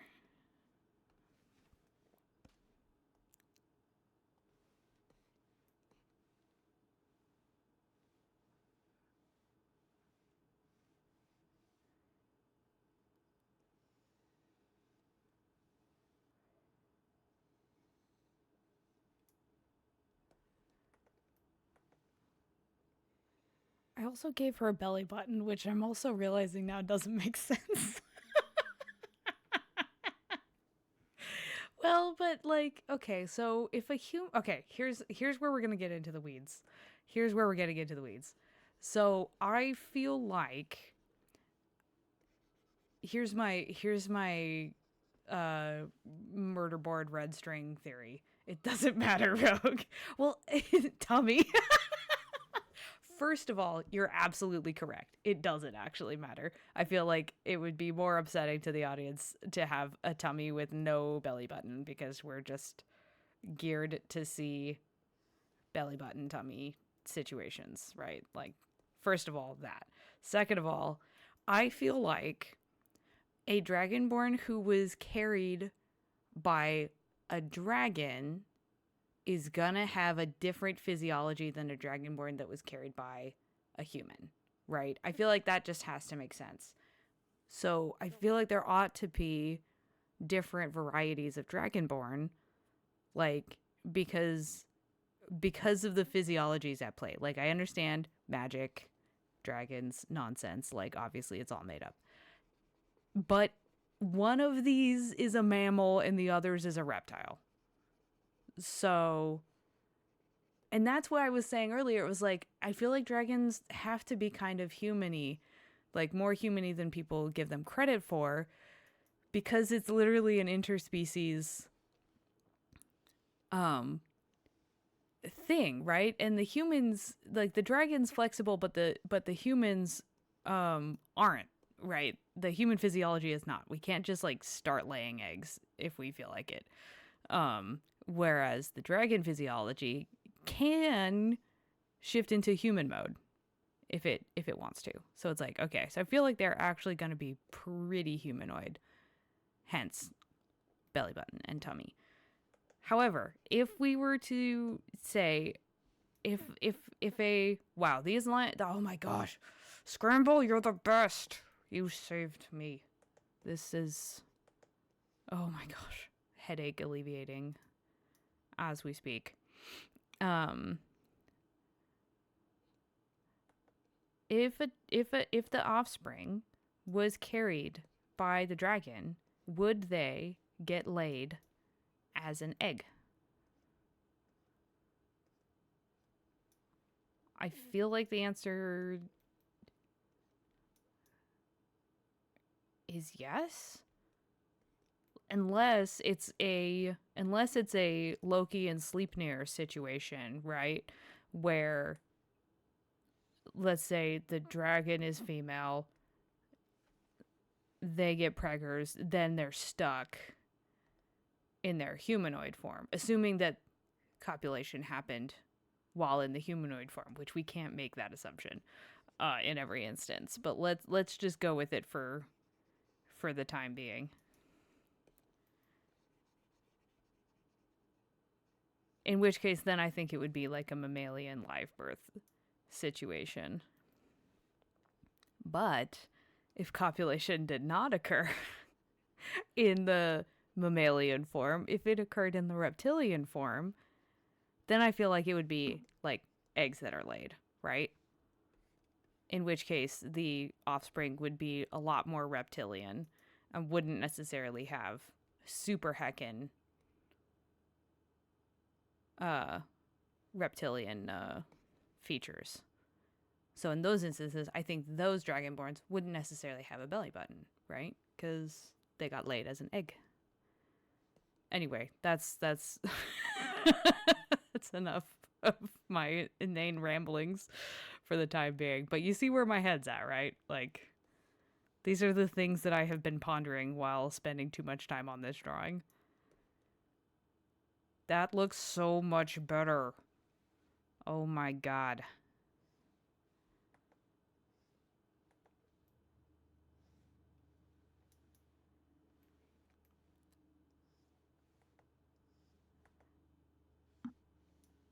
Okay, don't like how these lines are coming out, but we know where we're going now, which is the most important part. Bro.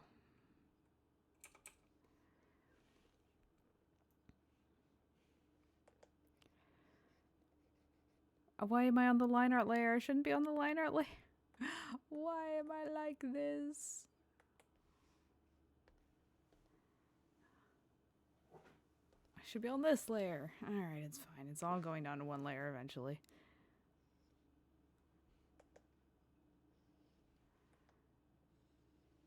There we go.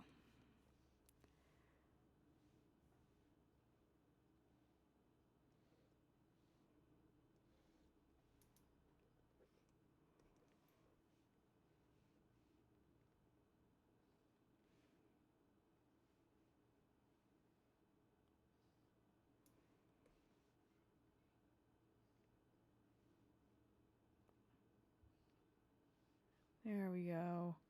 Now we're cooking. Oh my gosh. Okay, now I do think we're actually going to be able to get this done today. I was starting to have doubts.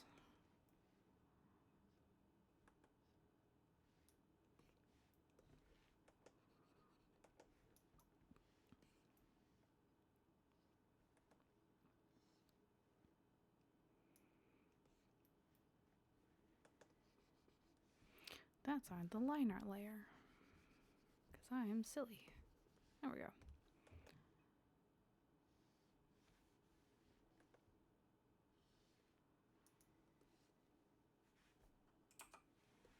Okay. This dips down kind of far.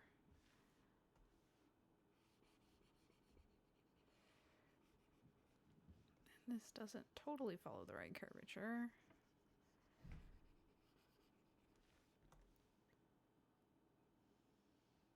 That's better.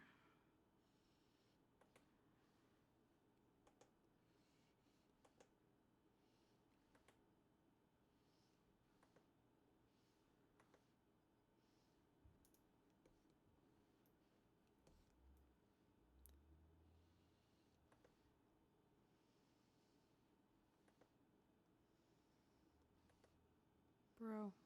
Bro. Bruh. Oh my god. Nothing makes me feel more like a digital artist than redrawing the same line 8 times.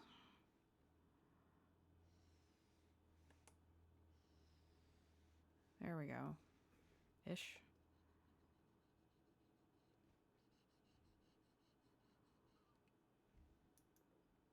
Okay, that'll work. And so that line is gonna, this comes up here, and then it comes there, and then it goes there. Nope, not quite, but darn close.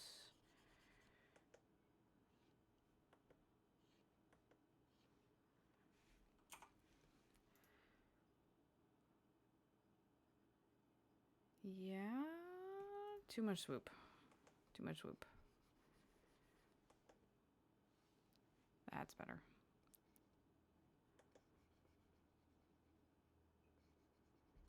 Oh my god, okay.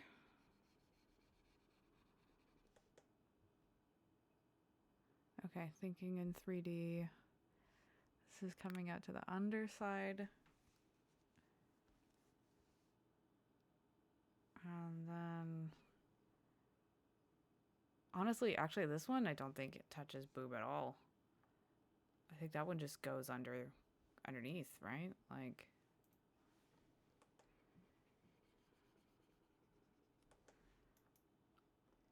yeah. I think it's like that. Given that we get to make the rules here. I think that makes sense. Oh... the future is bright and full of tummy.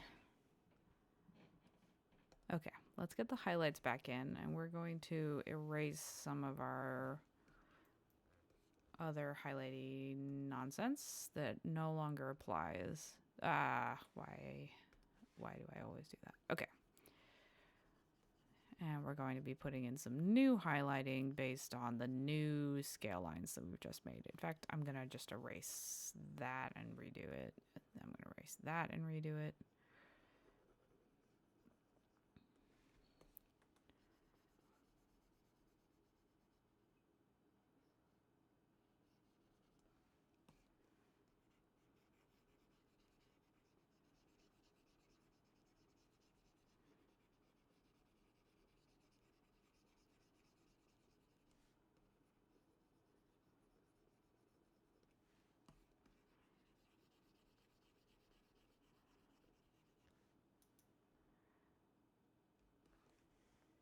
Okay, this actually looks great.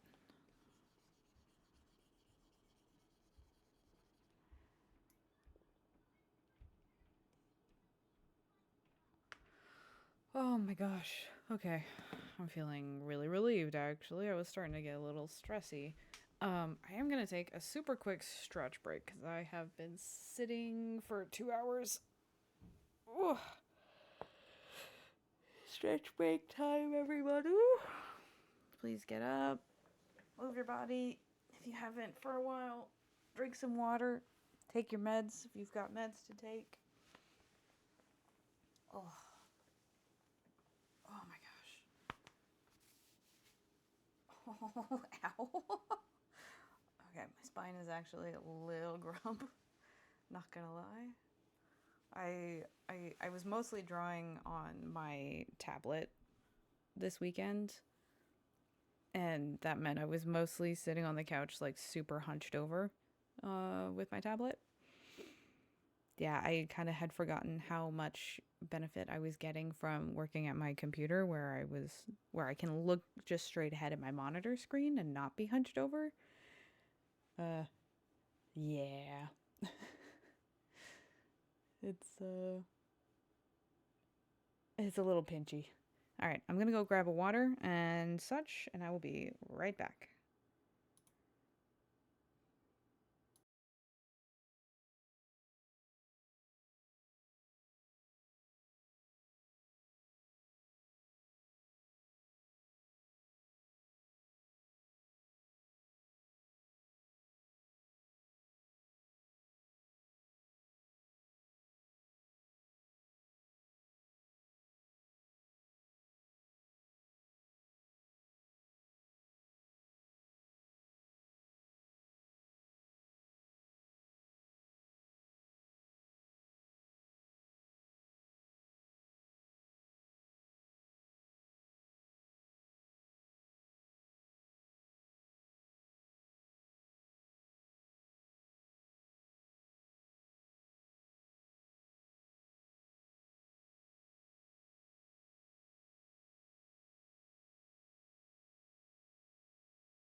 Okie dokie. Let's get back to it.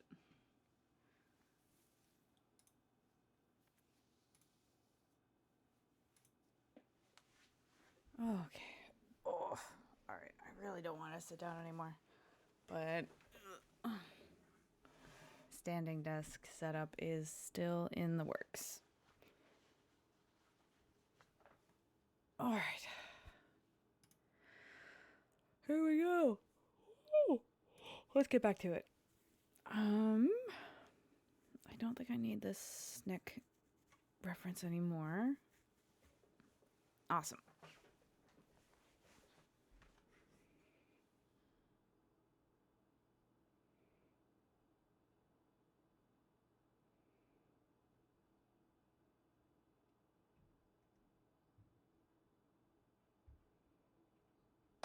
Oops, sorry. Loud noises.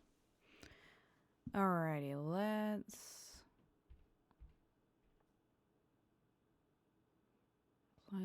see. Let's go back to the scale layer. Touch this up super quick.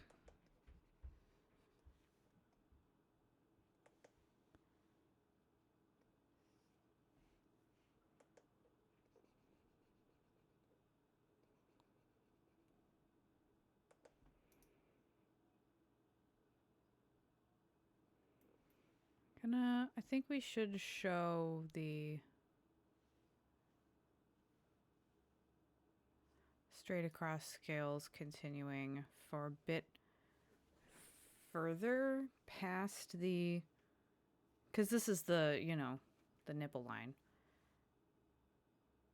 And on mammals, like fur patterns and stuff, like tummies and stuff, it's that transition happens outside the nipple line. So that's my justification / reasoning for that.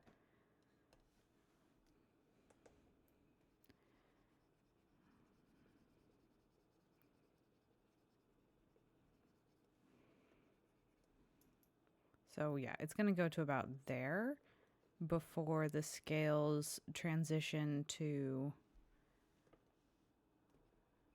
smaller side scales. That's the move.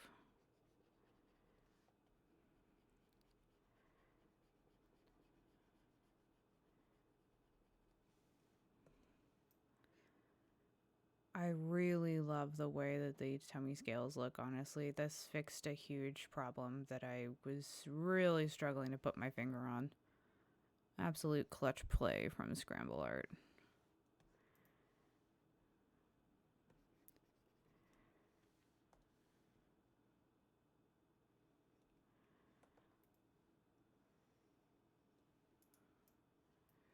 And we have some extra curves and such from the humanoid anatomy happening underneath the reptilian.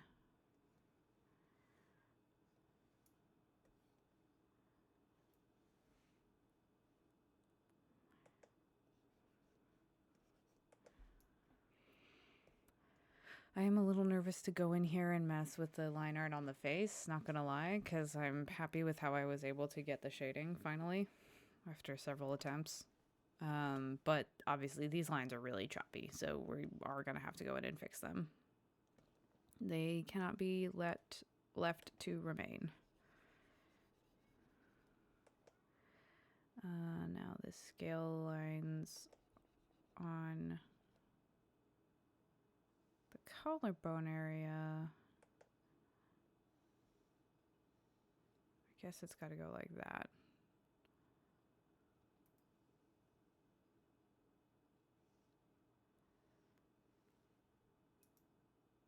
Yeah, I think that's... And then yep. And then it tapers off. So each of these kind of belly scale lines is going to taper off into a point. And then the hexagonal scales start. So it goes like that.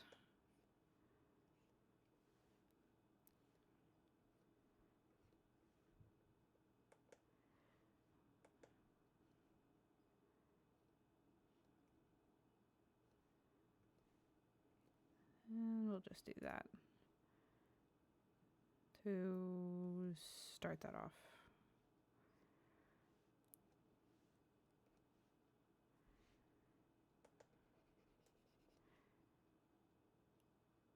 Actually, that would be pentagonal, wouldn't it? Does it go more like... No, that would...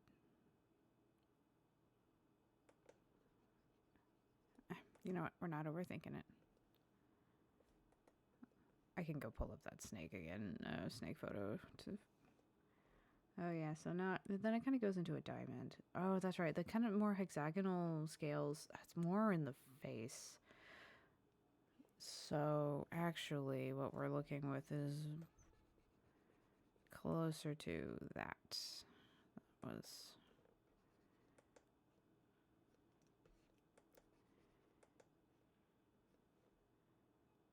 I just really need to start getting on board with the when in doubt, look at the reference lifestyle. I keep overthinking everything.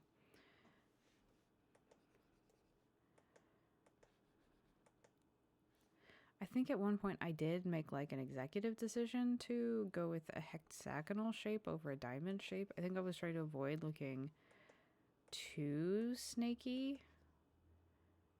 And I wanted it to feel not like a snake woman, but like a dragon. So I was like, maybe a different scale shape will work. But I think that's been creating more headache than help.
Let's not get too sucked into the details, though.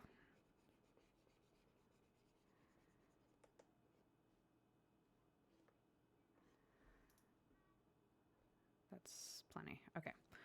I am so bad about getting so zoomed in. That's part of why I'm keeping this overview Docker up on the right. It's not just so that you guys can see everything all at once.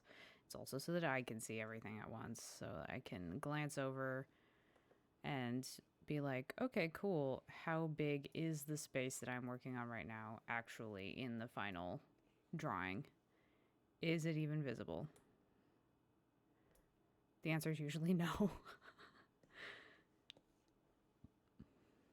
Okay, past the nipple line like I was mentioning.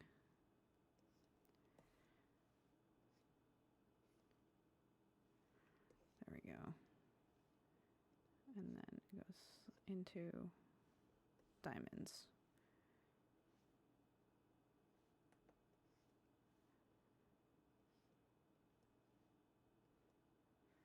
Diamonds around the curve of the boba.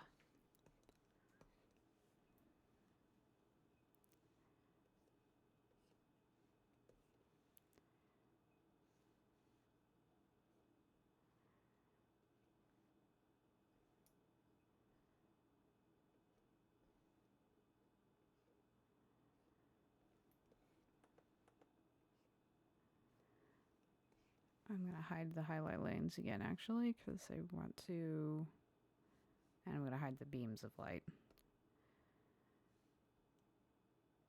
Because actually, I want to base everything off of these lines that I'm making now. These are finally feeling like we've got it figured out. So highlights are going to be based off of these and not...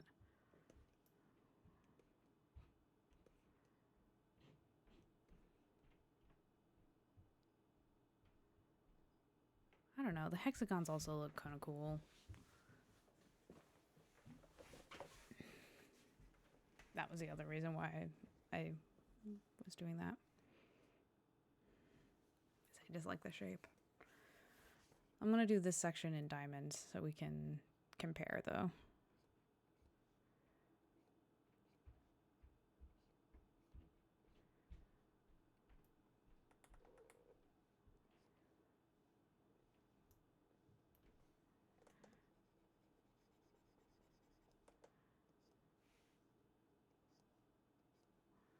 Obviously, these are just super roughed in.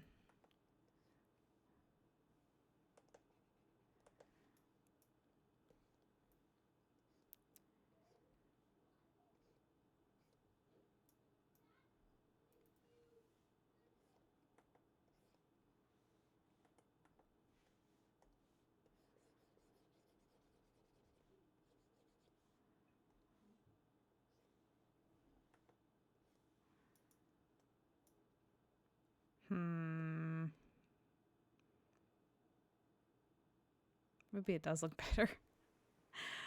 Rip.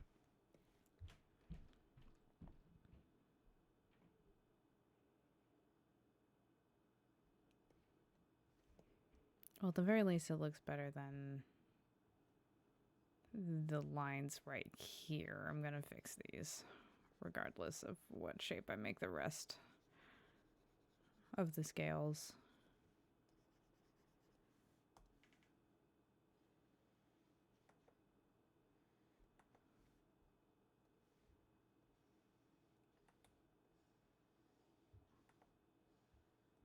Bro.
Okay.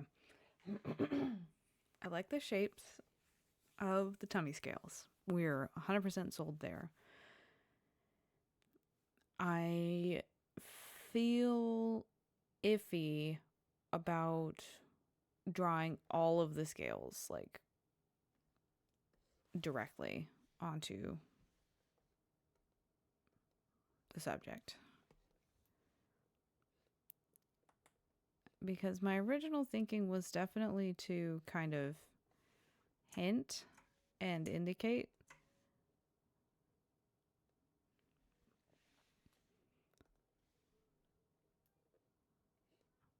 And suggest.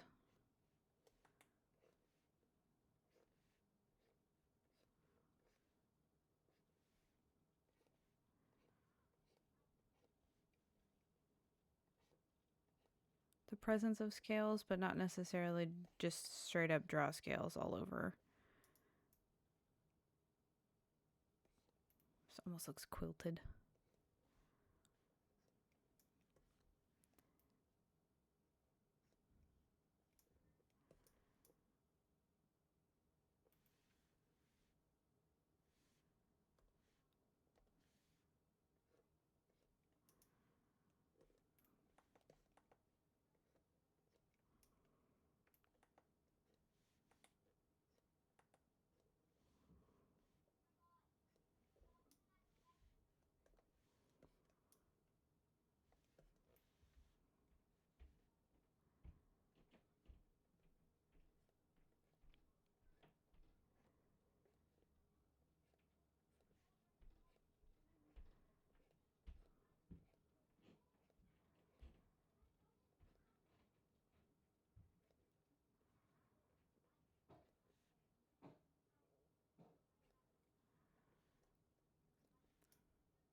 stuff like that, where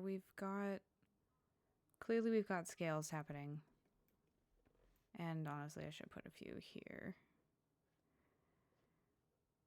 But then sort of implying that the scales either get really fine or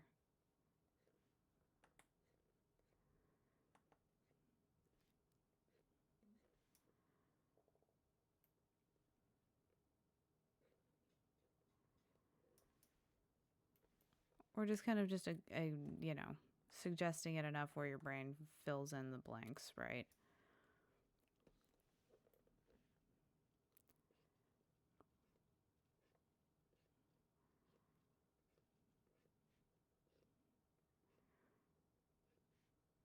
And we don't want the scales to be totally even either, because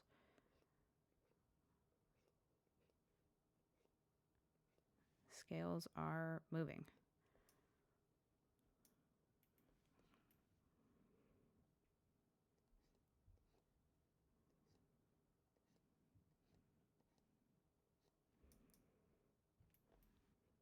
This is too symmetrical.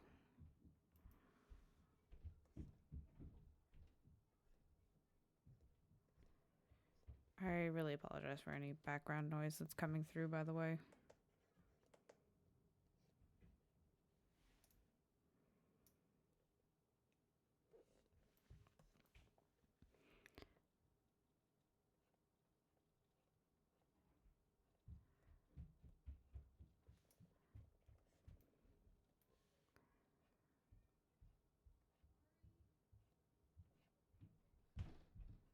Hold on, I'm going to mute for a sec. There's a lot of stomping.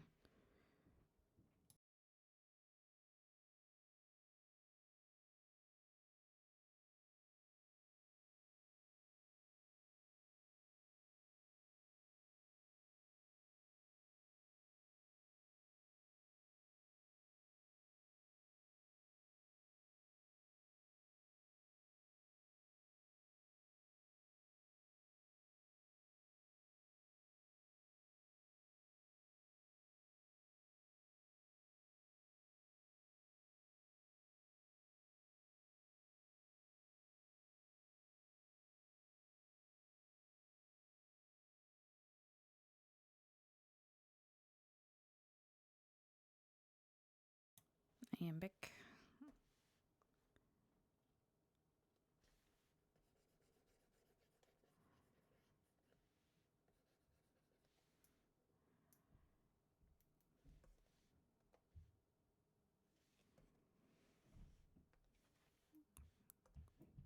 The stomping immediately picks up again after I take off the mute.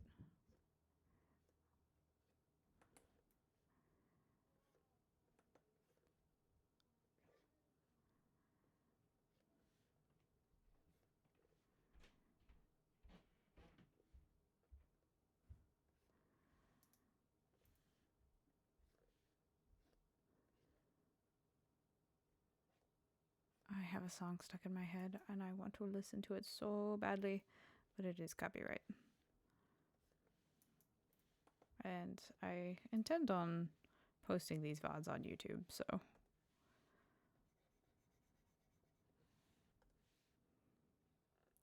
not super ideal.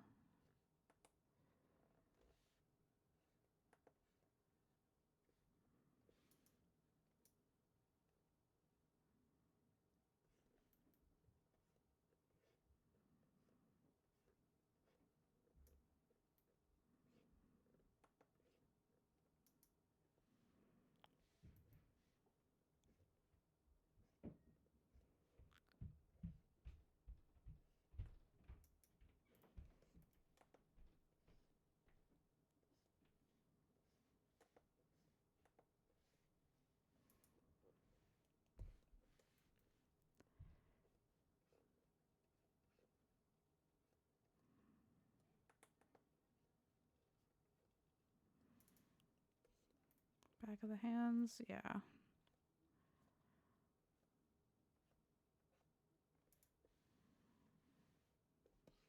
Oh, you know, it just occurred to me that some like scarring and stuff would be pretty sensible detailing for this character, given that she's a warrior, barbarian, badass.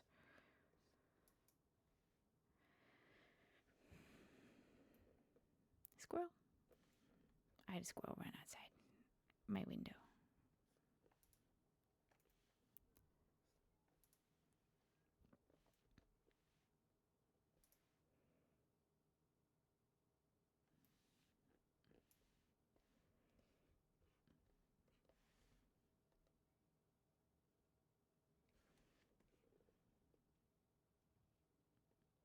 Yeah, I think that, yeah, I'm going to ditch the hexagons. Oh, I'm going to grab the color that I was using. And then ditch the hexagons.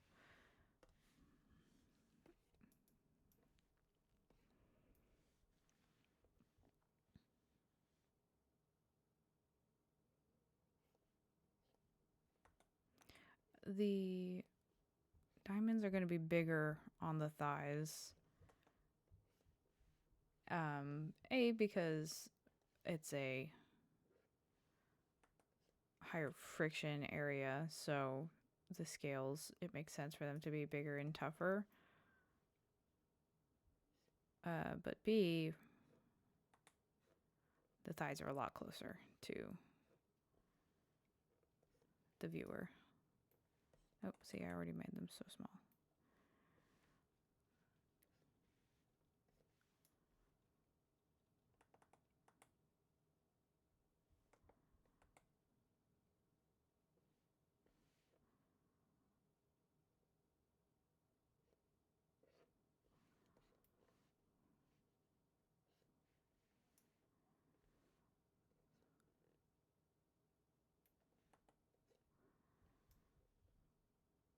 Yeah, okay.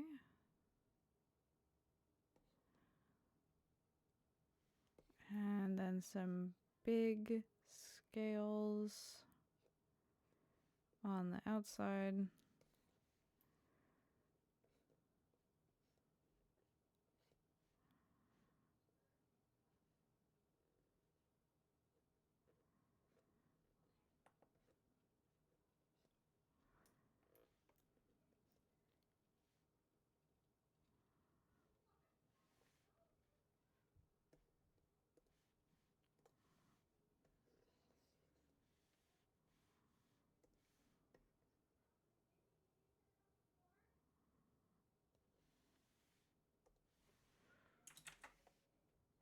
Okay.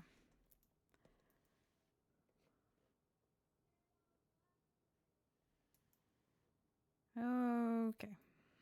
I'm losing it.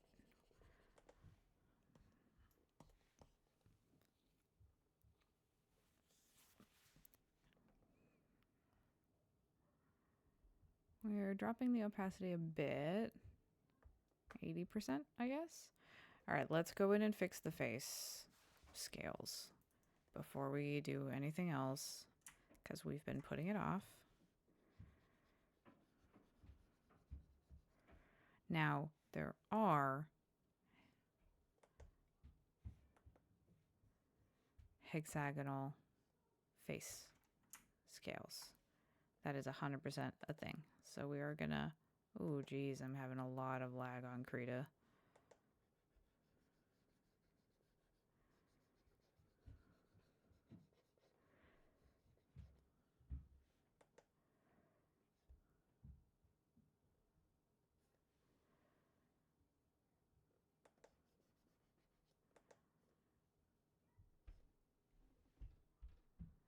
Sheesh. Okay, we're gonna save. We're back up to 3.5 gigs of memory being held for this project. Might be time to slam some layers together.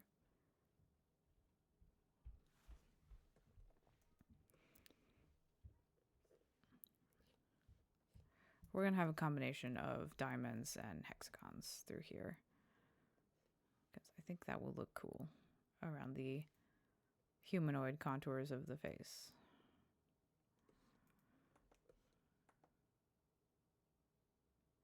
Yikes. I might have to close this project and reopen it. There we go.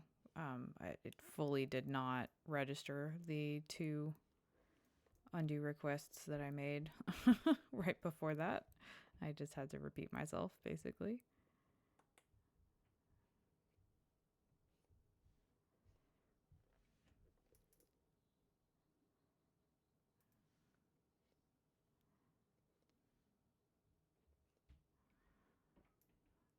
Okay.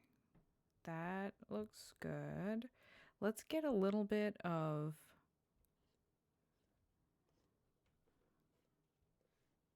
scale detailing around the jaw.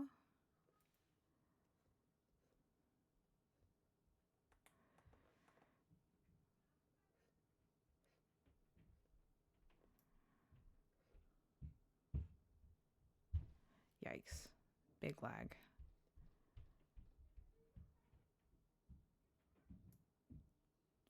Okay, I'm going to save this and I'm going to close it and reopen it.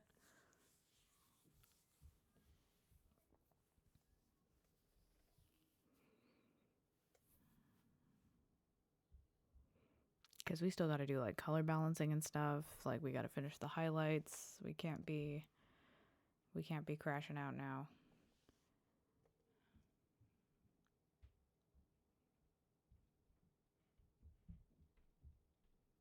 Maybe I need to close Brave again. I do have that up now. That's probably not helping.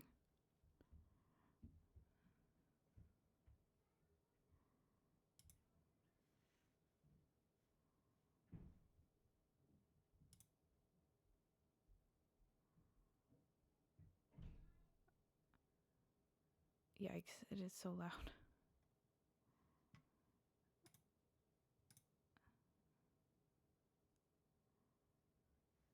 Okay. Ooh. All right, I'm gonna be lurking, actually, in Scramble's channel. He just went live a minute ago.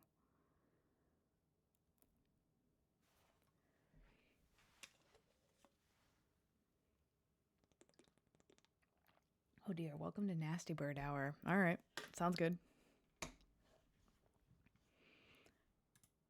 All right, well, computer, you're gonna have to come to terms. Hold on, I'm just gonna say hi.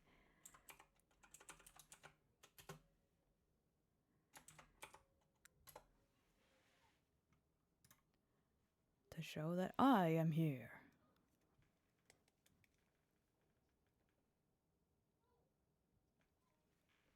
Okay.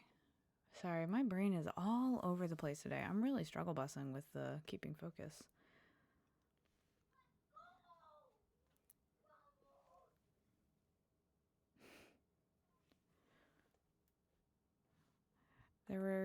There are times when I feel a little bit like I live in a fishbowl.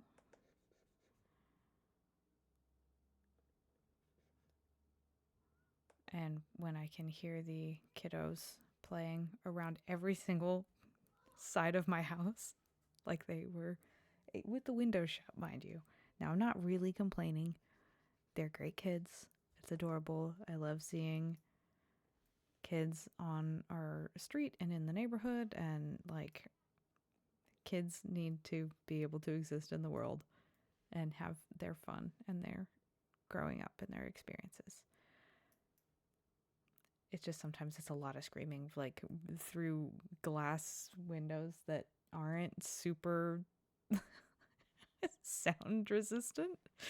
It feels a little bit like I have children in my house. It's like, wow, it just throws me off a bit, given that they are not mine.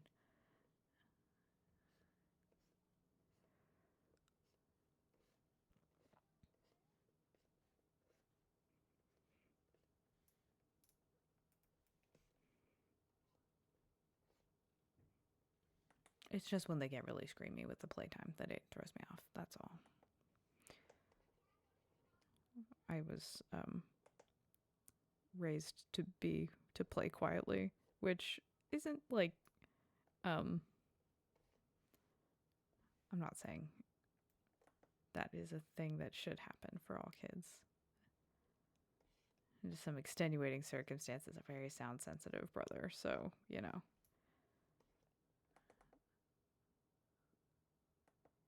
But my mom just could not stand the sound of screaming, so the rule was we were only allowed to scream if we were injured or someone was trying to kidnap us.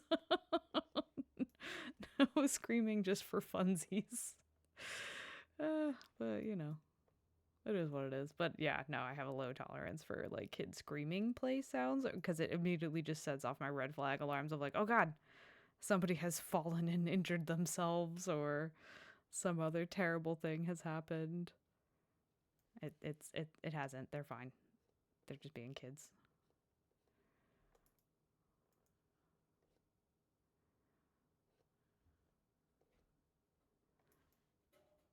Okay. I'm starting to feel like I'm just now losing my mind a little bit.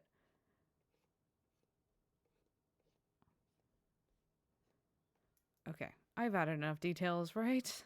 Right? You guys know this is a dragonborn. You can tell.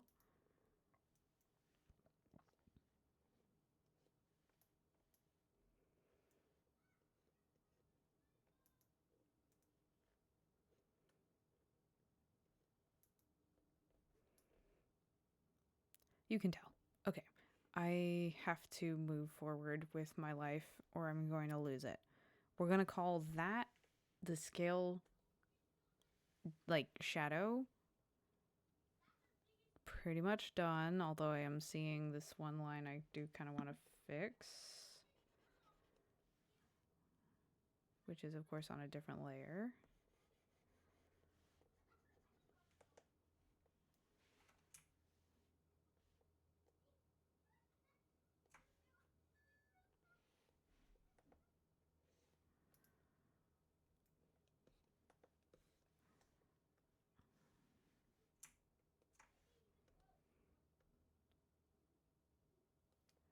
I do need to kind of tell the kids, though, to not play right outside the window because it makes me super uncomfy.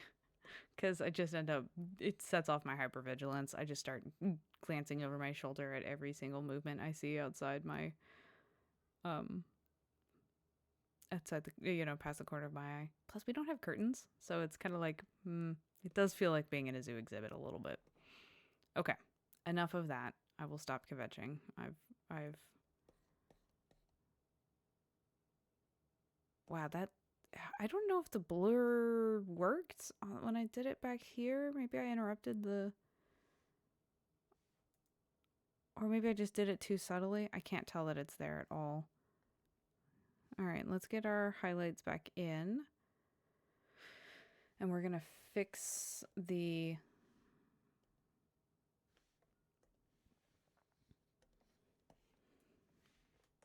lines. I definitely am I'm feeling kind of stressed, to be honest. Which to me usually means that I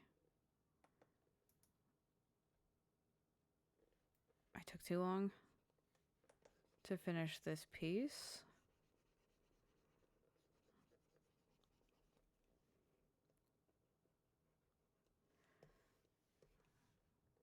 Because I absolutely hit an upper limit on any one piece where it's like I can't look at it anymore. I just need to be done. Even though I've been taking time off, even though there's been breaks, I have put a lot of hours into this, so it's finally accumulated enough, which is part of why we are pushing to get all the way done today with this piece. Also, it's due, so it is nearly time for the anniversary that this piece is intended to be a gift for. So we gotta get it done.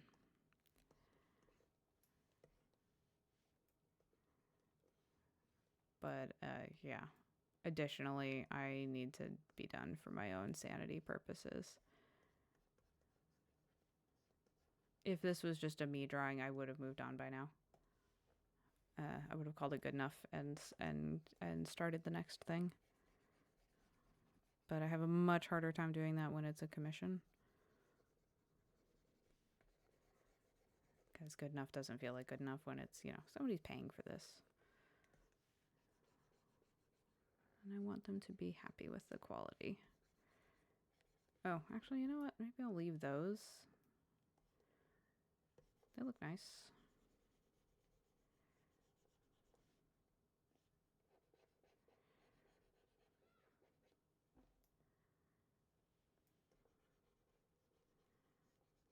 Gonna have to fix all my edges.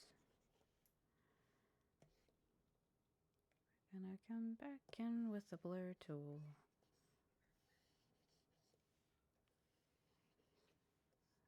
Okay.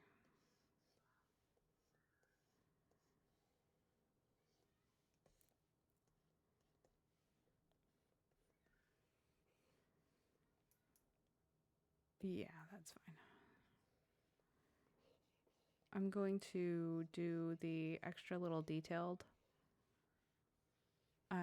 highlighting similar to what I had before, but I've erased following the top edges of these scales. I'm going to do that on its own layer because this layer is already well blurred and I don't want them to be blurred into two different stages of blurriness, if that makes sense. Because I'm going to likely just slap a layer of Gaussian blur on once I finish this. So, also, you know what? I don't like how that I made a gap for that because I was thinking like, oh, well, the hair is casting a shadow. It just looks odd.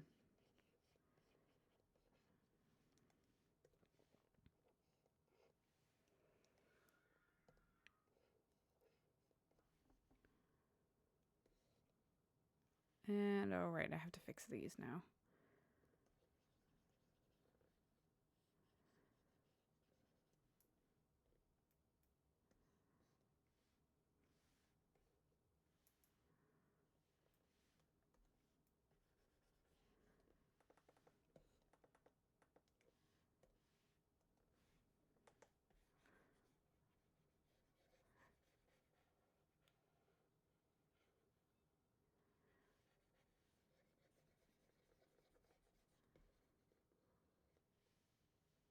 We're so close to being done. We're so close, I can taste it.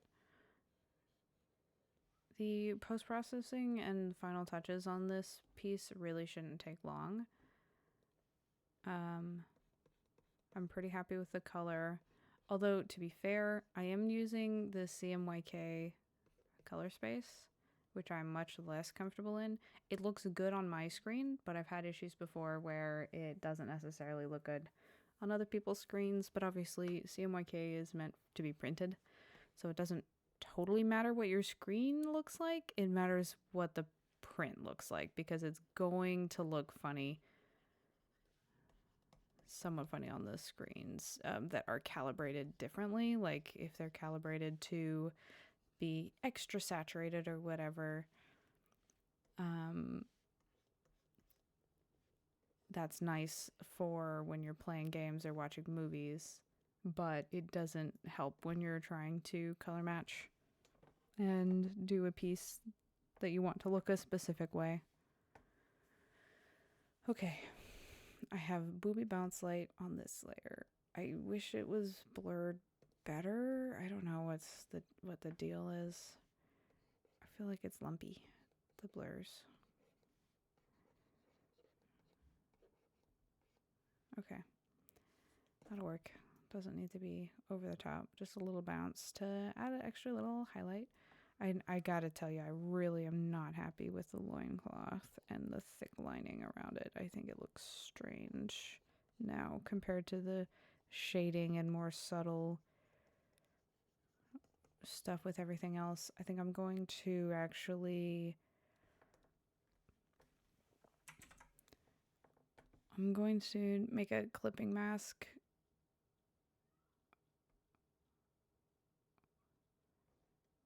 over the line art layer. And we are going to grab a color that's honestly pretty darn close to the .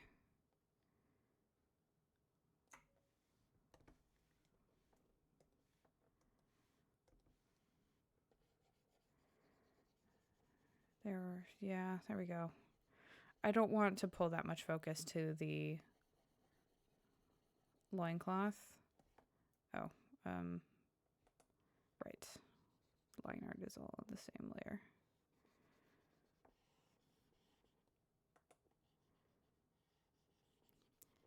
I don't want to pull that much focus towards the loincloth. I want it to blend in more.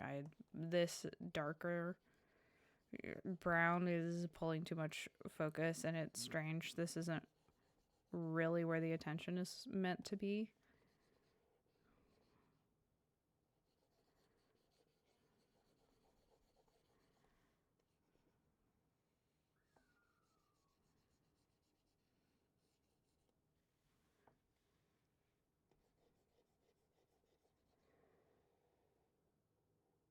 I'm going to be going in and making some of these lines darker as well. Oh my gosh, that needs to be really small.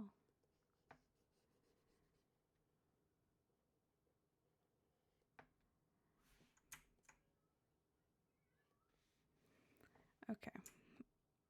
We do that and we make it a smidgen darker. Oh no, wait. We need to hide the this and this.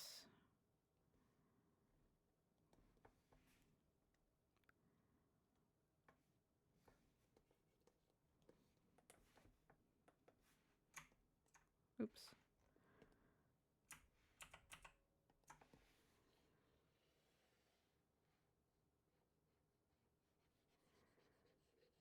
Now I want the hair to pull focus, so I am going to keep this much darker.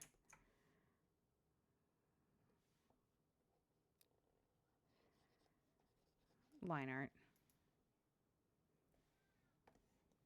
Okay. Wow, she's a really different color without the shading. Got a lot more yellow in her scales. Okay. Focusing up.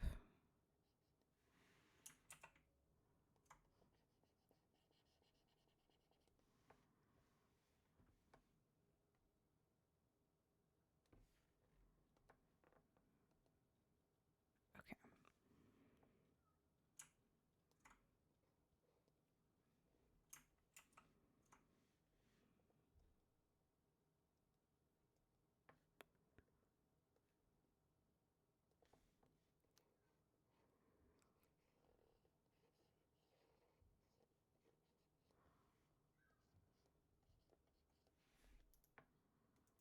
Hmm.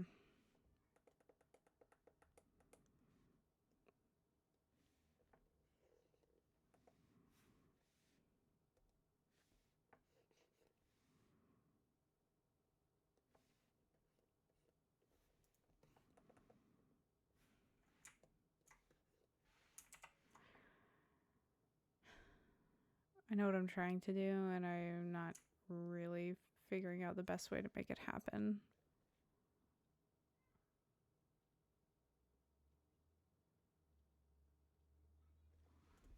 The way to achieve this is by having the line art on top of the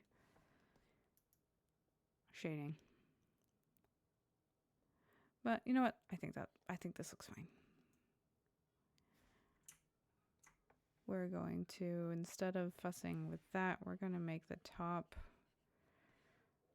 more invisible.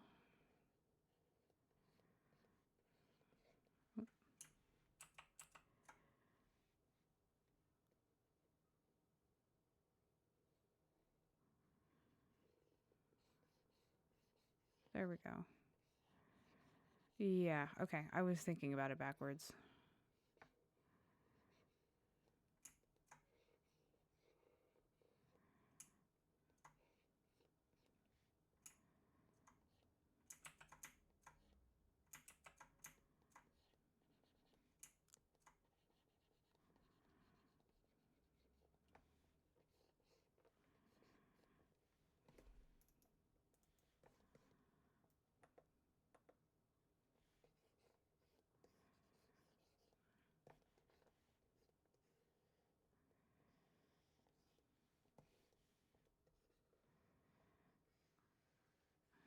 Next, I just need to fix these really smudgy shading lines I'm seeing.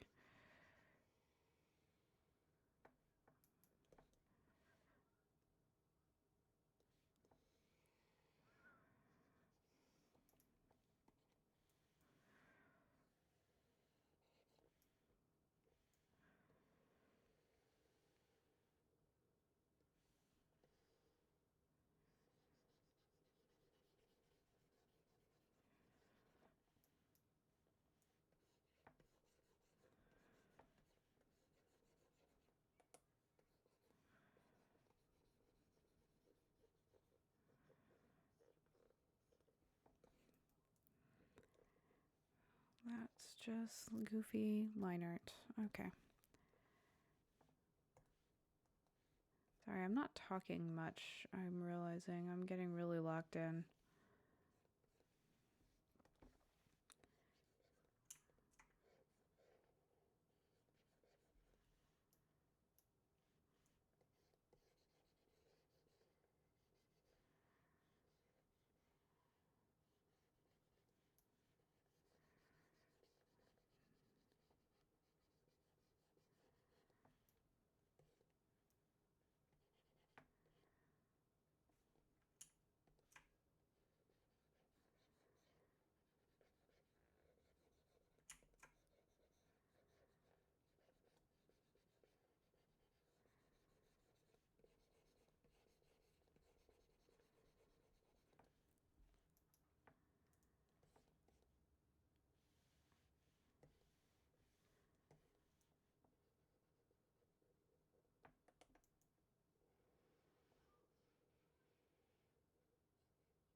Those are fine.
Okay. Now I have to fix this shading. It is absolutely driving me bonkers. I do not like all of these little janky bits. Oh god, and I've missed another section. This is my problem, you guys. I don't know.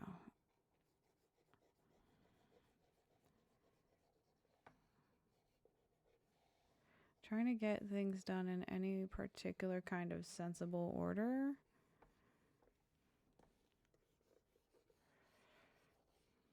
Forget it.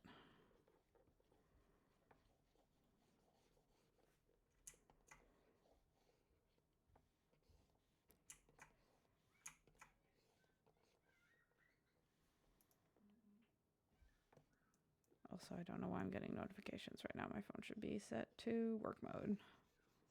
Hopefully the buzz is not coming through.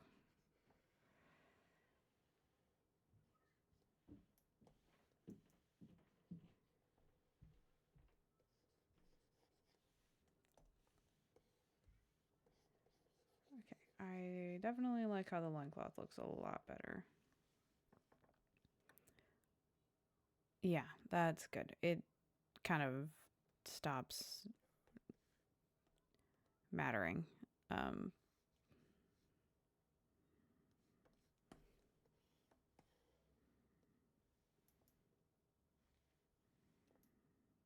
yeah. Okay, now we just have to deal with these weird shade lines. Okay.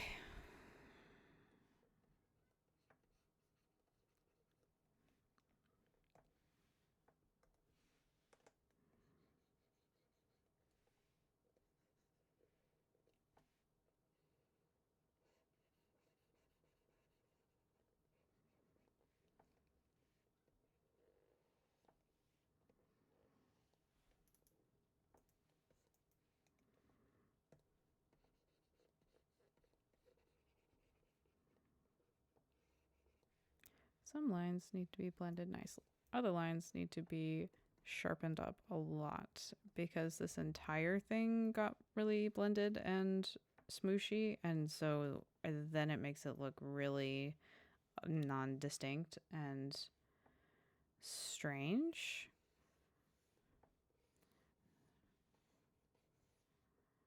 So fabric folds, it's fine for them to be a little bloopy.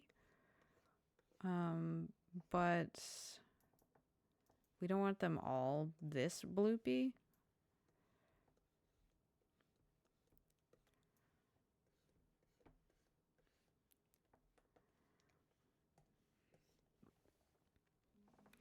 And the cast shadow from the hair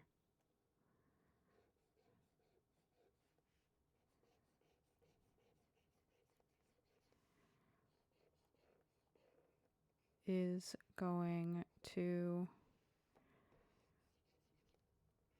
We're going to do that, honestly.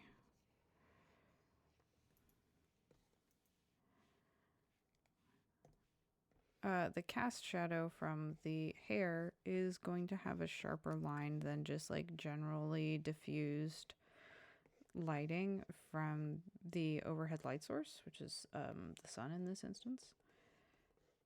So these lines are going to be more bloopy. That these lines cast by the hair are going to be sharper. Are all of my shadows lined up in the perfect spot? Absolutely not.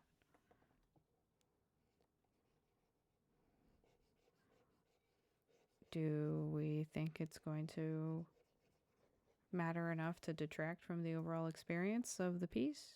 Nope. Just this, what we're doing right now, is already making a big difference for me.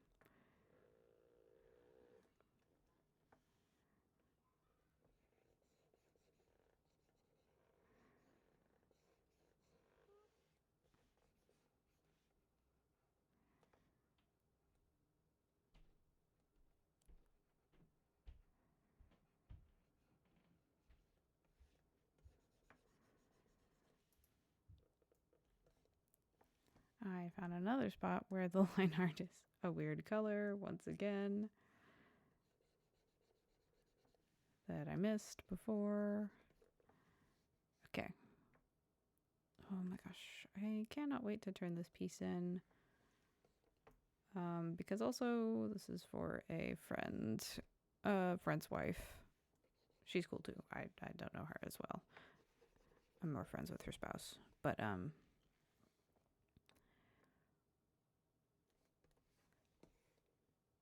I am really hoping that she likes it. And also, this gift was planned out from like months ago, the initial idea. So it will be really cool to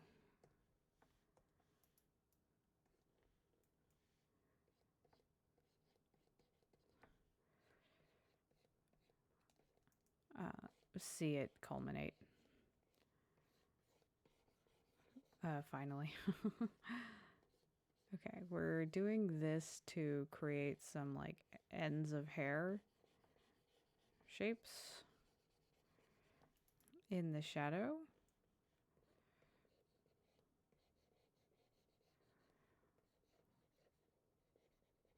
And then we are going to blur these edges some more because it would not be this detailed.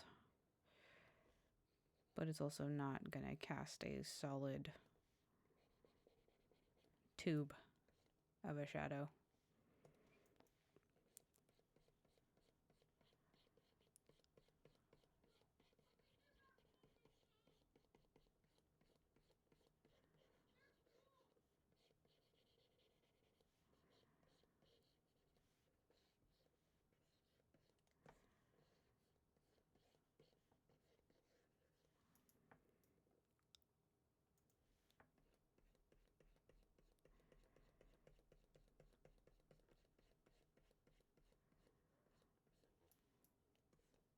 There we go. Now you can really see that this shadow is cast by this.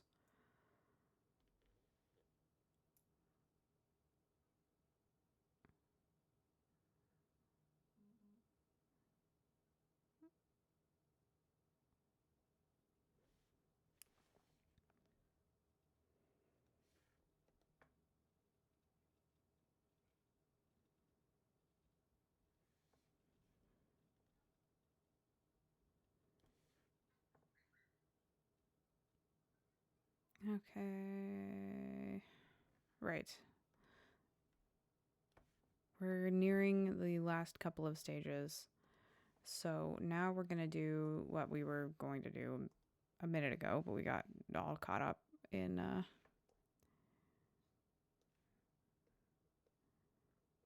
fixing the loincloth, which looks a lot better now in my opinion. We don't really need people to look at the loincloth. That's not the focus. We want people looking here. At the focal points. I do worry that her head is a little bit of a, not understatement, that's not the word I'm looking for, that she's overshadowed a bit by her bazongas. We did make them really dramatic on purpose, because that's the deal with this character, is that she's very proud of her endowments.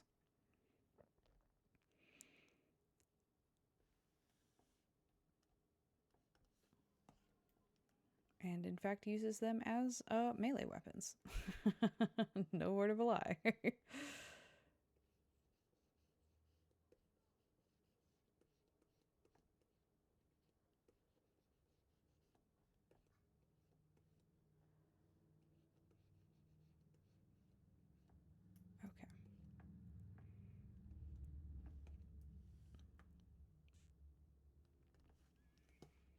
Doink.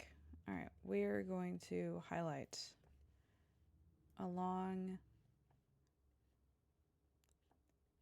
many, but not all of these scale lines. And then we're going to blur them.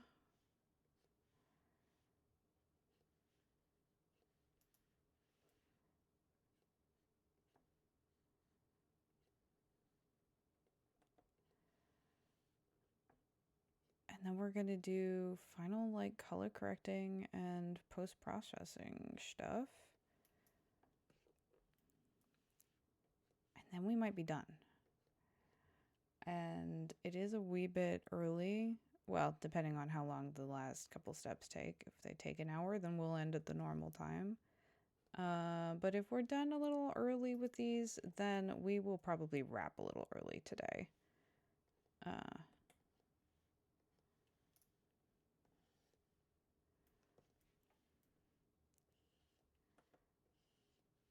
This also just generally needs a big blob of shiny. Maybe even a bit like that.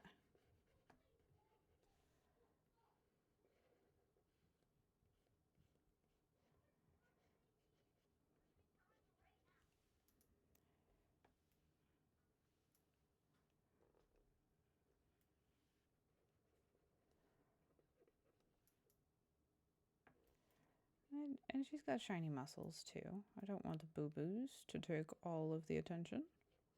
She's also got muscles.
I'm also going to use this opportunity to fix some of the blurring that went weird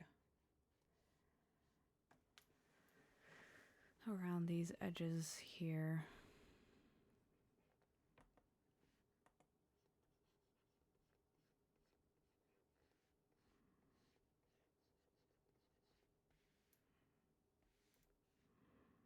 Like so.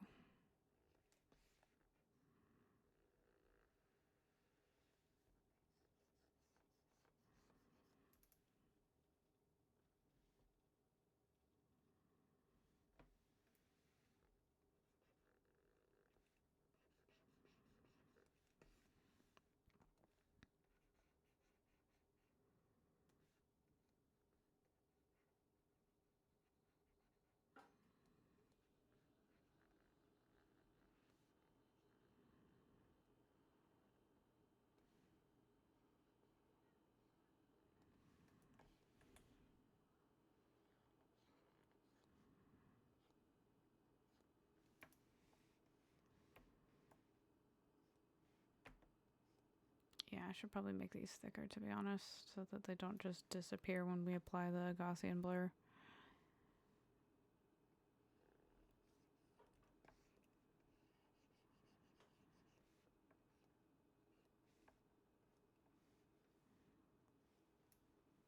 And a little bit of bounce light catching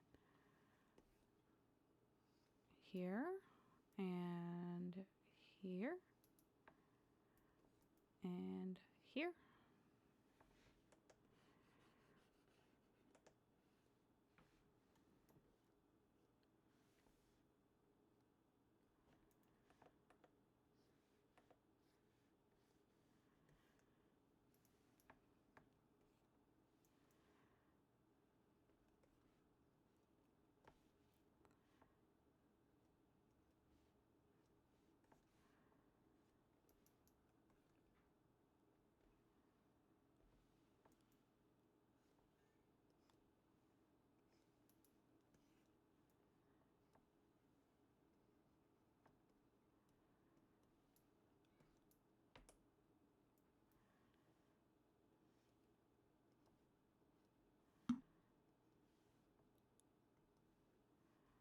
Okay, and now we finally go back to the hips.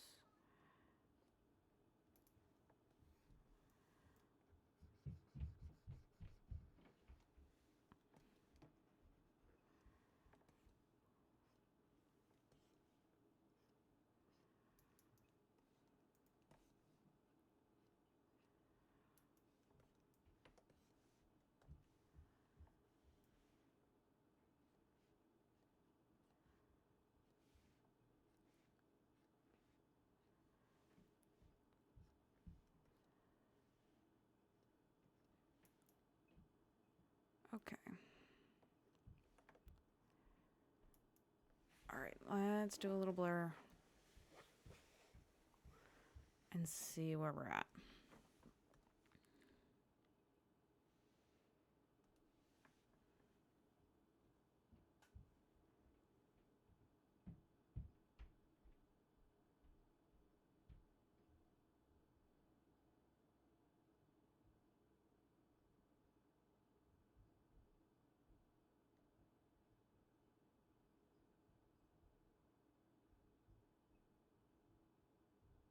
I'm thinking like 10 points-ish.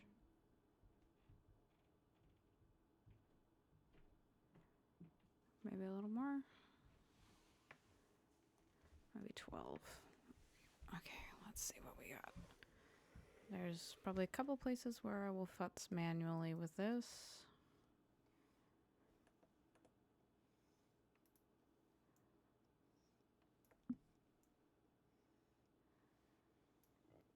Pardon me. These parts. Excuse me, especially.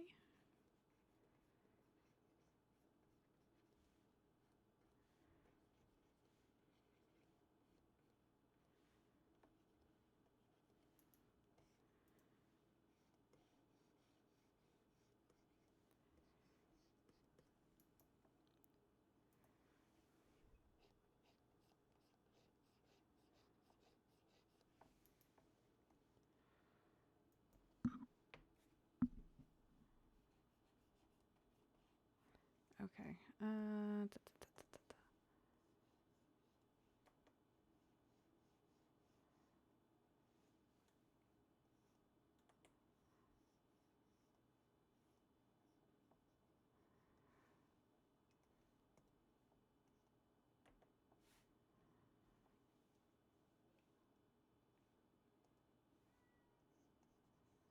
Okay.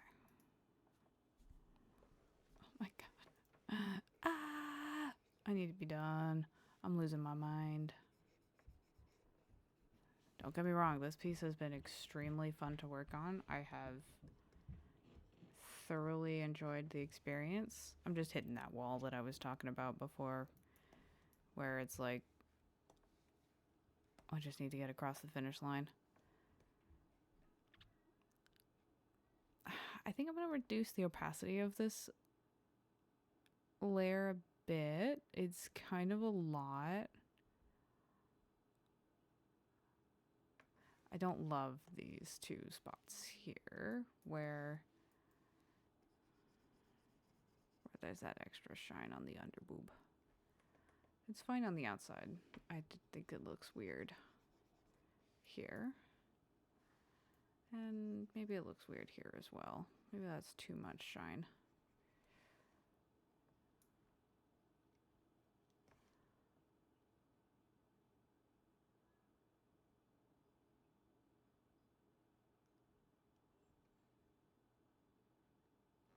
I forgot to... Nope, I didn't forget. It's just, yeah, these lines were really small, so they don't show up as well. Okay. I need to start smooshing some layers together and making a few more edits. So we're gonna...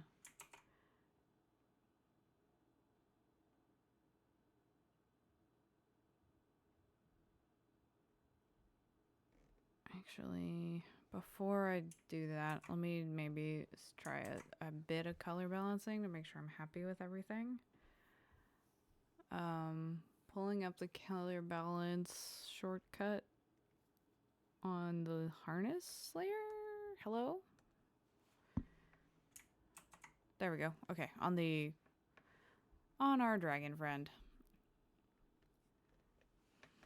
For some reason, just pulling up the color balance made her darker. I'm confused by that.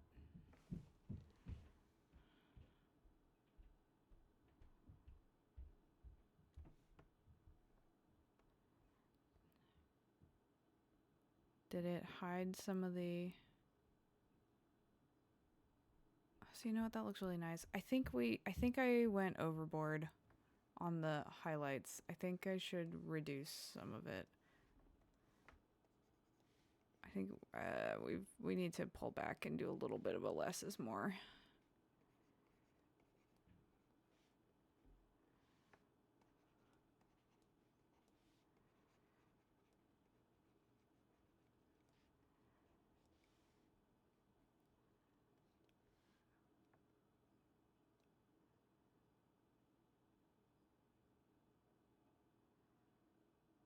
Yeah.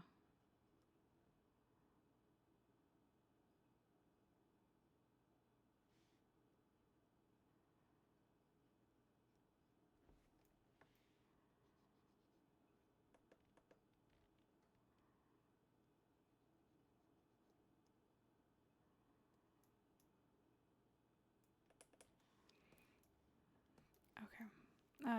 Wow, getting super distracted. Okay. Color balance. This layer. See, it got darker. I'm not sure if it's showing for you guys, but anyway.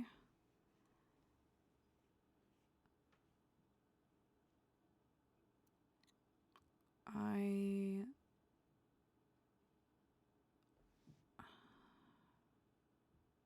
want to understand why the look changes when I pull up the color balance. I don't understand why that's happening.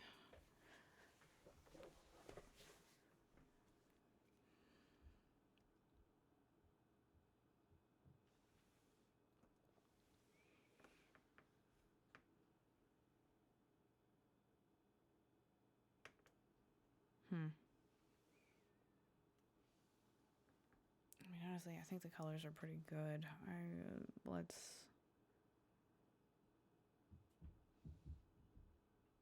Oh, auto contrast? I don't know if I trust the auto contrast function. Wow.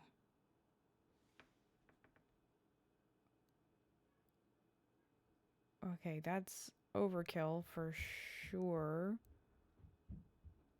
That's not horrible. Like, she looks like a really airbrushed model version of her character, which is weird. Cross channel adjustment curves. Is that what I want? Oof. I'm feeling my brain melt. The post-processing is still something I am... Oh, maybe let's just do a little HSV adjustment. It's still something I'm getting the hang of.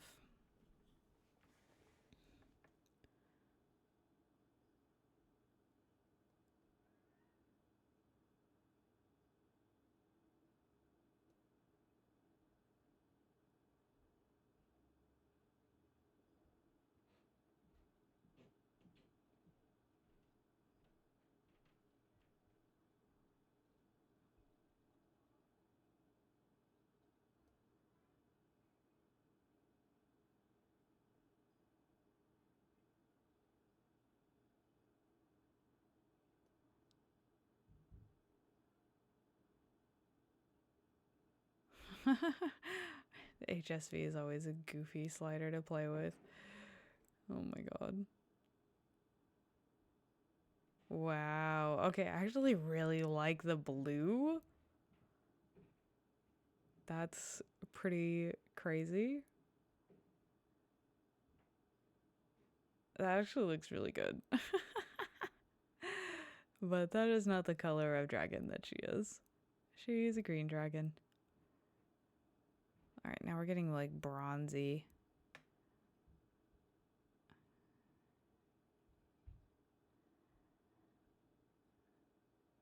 We're basically just back where we were almost.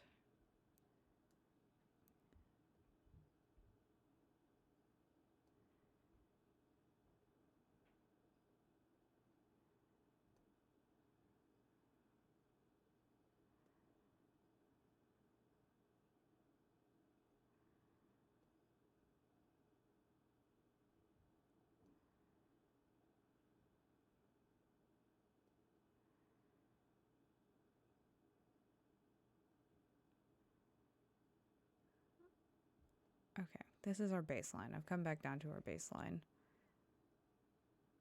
I swear it looks different just from having pulled up the window. Oh, it's a shame you can't actually see my sliders. Okay, bringing up the lightness a hair and the saturation a hair.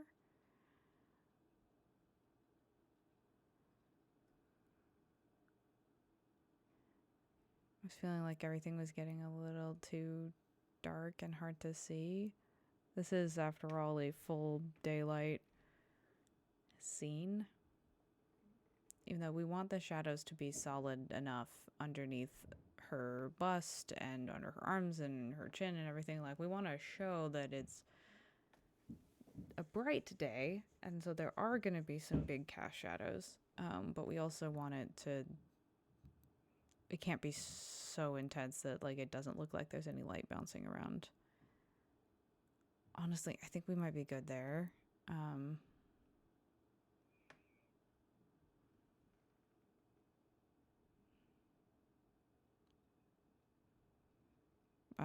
Krita is processing.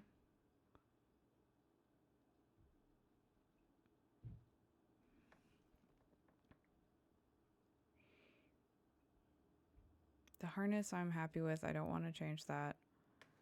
I'm going to merge the harness paint layer and the Zaveira paint layer together. I'm merging down the clipped color line art layer over the line art. And we're ungrouping. What are you? What is this layer? Nope. We're waiting for the processes to complete. Okay, this is our line art of the scales.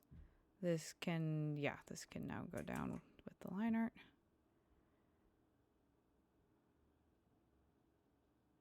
This is taking up a ton of memory as Krita maintains all these functions in its undo memory, but this will make the files smaller at the end.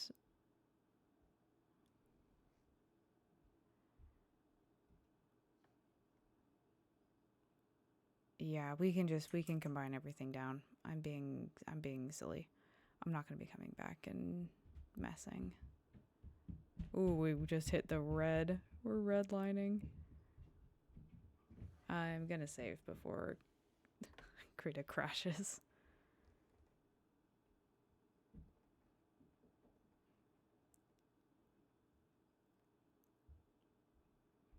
Yeah. Oh, before I... let's see. Okay, yeah, I'm going to close this and reopen it because I'm scared of breaking Krita. Oh my gosh, sorry about that.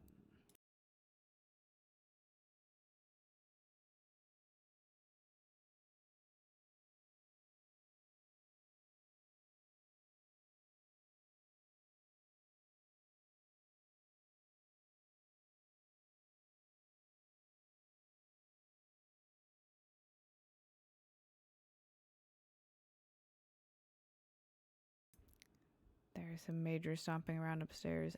Currently, Krita is not responding, so I'm muted for audio purposes, and I'm gonna maybe have to close Krita and restart it.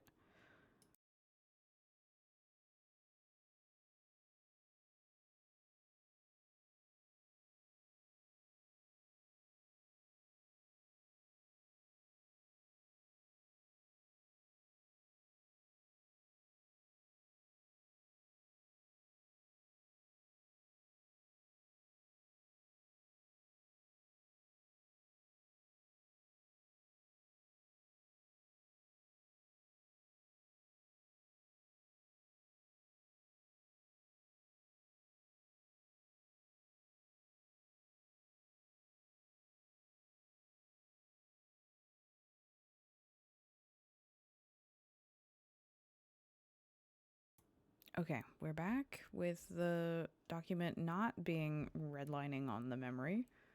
I remembered before we merge everything down, or I guess maybe we can do it after. Actually, yeah, let's just merge the whole character down.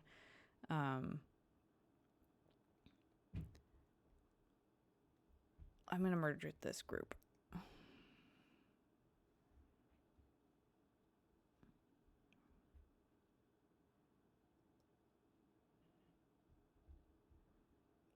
Okay, so now we have a background layer, a Zaveira layer.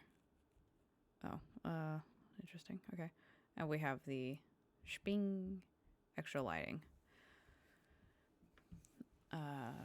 Okay.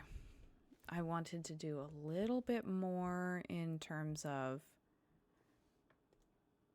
pushing the background further into the background.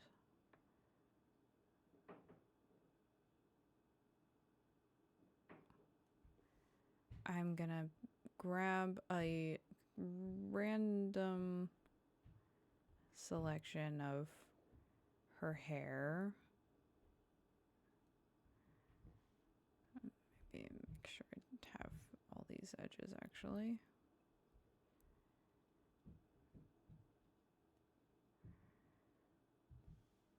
I'm gonna grab these braids here. I'm gonna grab this section of braid. This braid actually, or obviously, is swinging forward.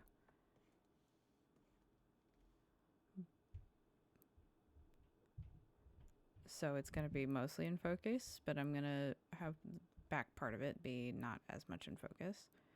And we're grabbing these again to push them even further back. And I'm gonna do a little bit of, we're gonna actually go down the length of the braid a little bit.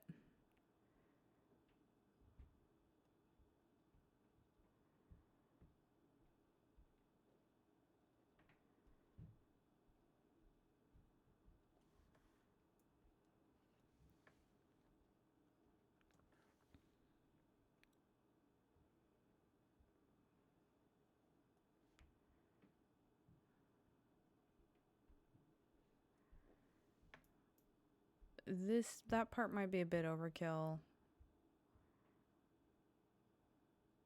Oh, I'm gonna grab this braid again too.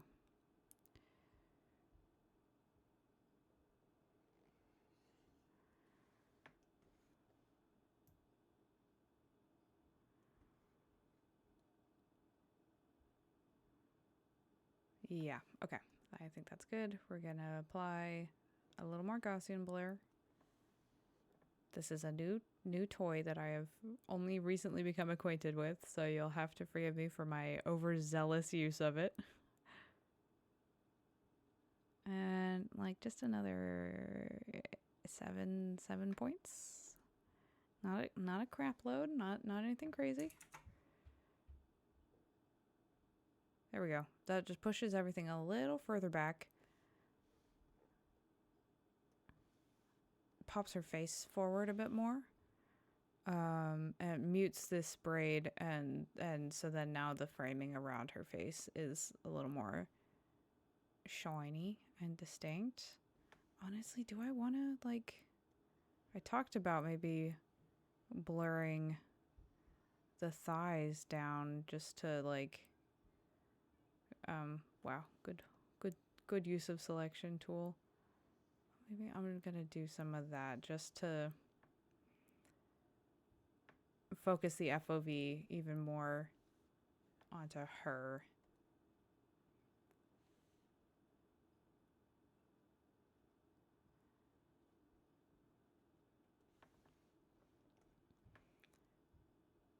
Nothing crazy, because that will definitely...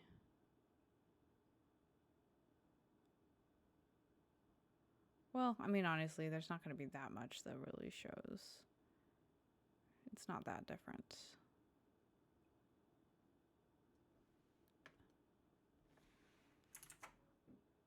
Assuming that it doesn't make a weird... Oh yeah, no, that's pretty chill. You can't really tell. Okay, I guess it's basically time to look at adding the signature, weirdly enough. I think we're at that point.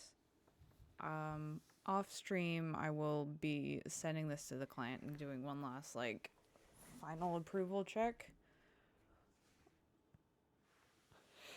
Just to make sure there's nothing else, excuse me, they want to change. But I think this looks pretty badass. They've been very happy with this process of the commission go overall. Obviously there's always going to be more little things to fuss with, but I think I'm at, oh, I just remembered. I was going to add back some highlights onto her face.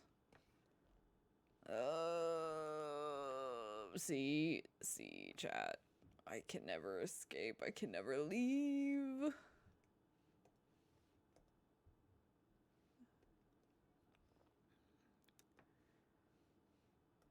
Okay, let's do just a little bit and just see if we like it. Because again, we were starting to feel like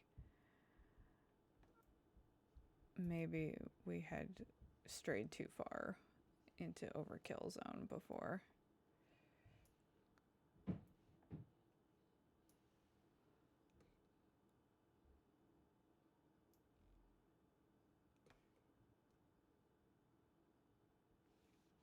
I'm not going to do Gaussian blur. I'm just going to do manual, a little bit of blurring.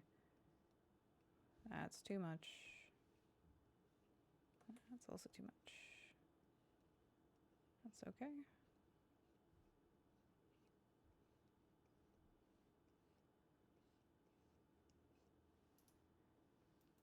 I don't think I like it.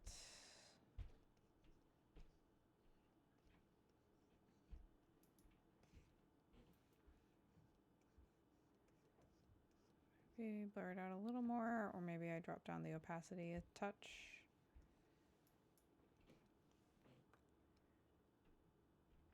Yeah, drop down the opacity a touch.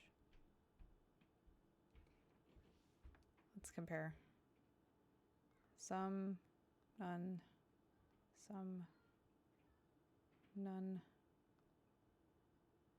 It's too much. We're going to erase some of it is the solution, I think. Just a couple little spots on her forehead, catching some sun is plenty. I'm gonna do like a little one of these and a little one of these.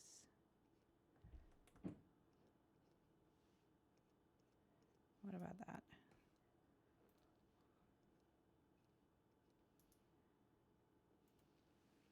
Now I'm just messing. No. Ugh. Okay. Yeah, I'm losing my gourd. I've been at this too long on this piece, and I'm starting to go nuts on just all kinds of itty bitties that no one's gonna see. I don't even know if this is improving. I'll leave it for now because I mean a bunch of her is shining and catching light and reflecting things, so it'd be a little weird if her face didn't.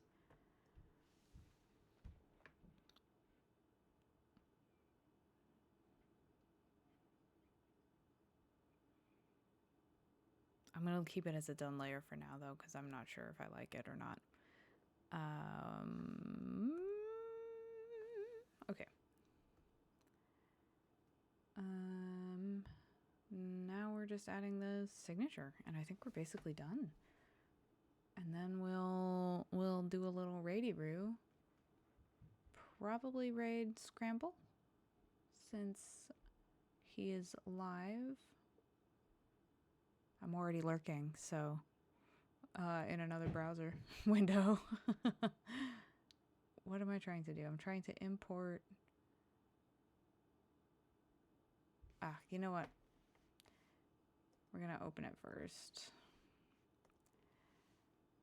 Where did I stick it? Did I stick it in? I stuck it here.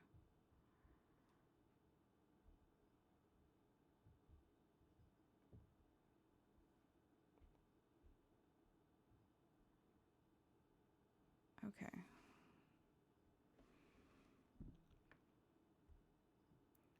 We're gonna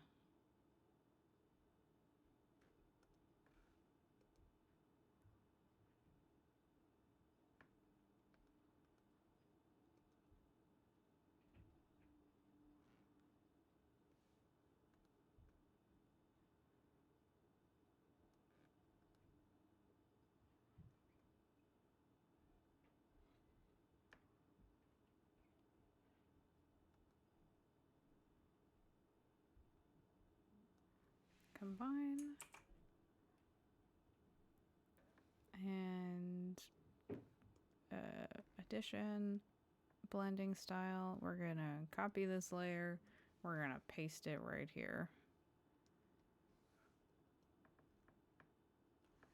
There we go. It's usually where I stick my signature. It's just in the bottom left corner over there.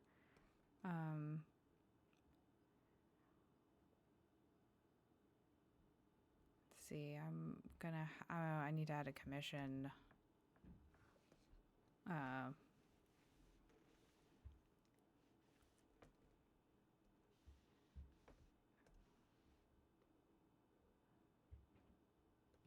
Commission later on top as well. I'm just gonna hand draw this super quick.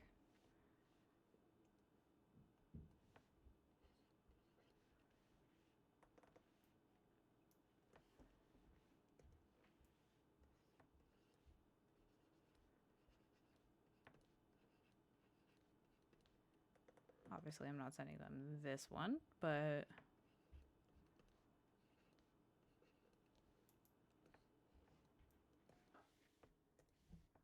for when I post it online.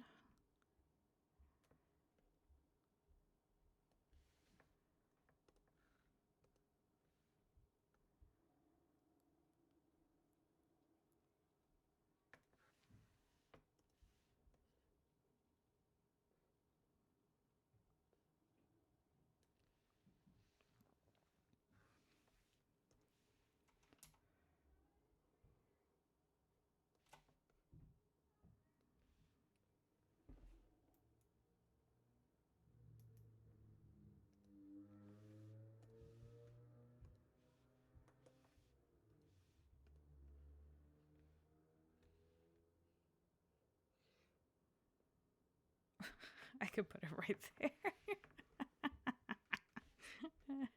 That would be kind of funny.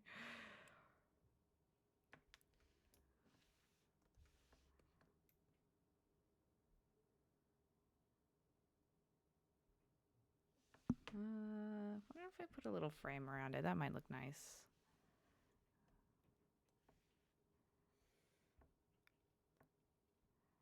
Yeah, that looks nicer. Kind of shows how my writing is crooked, though.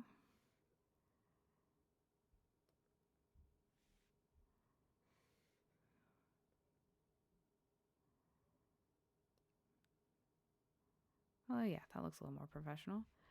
I'm also going to grab just the inside of this,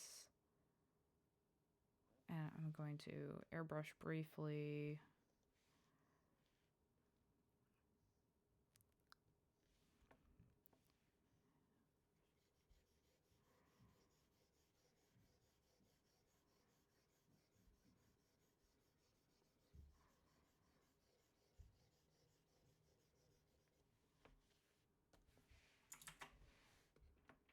Oh no.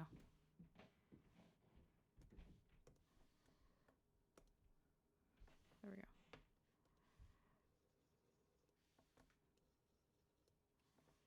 That looks about even.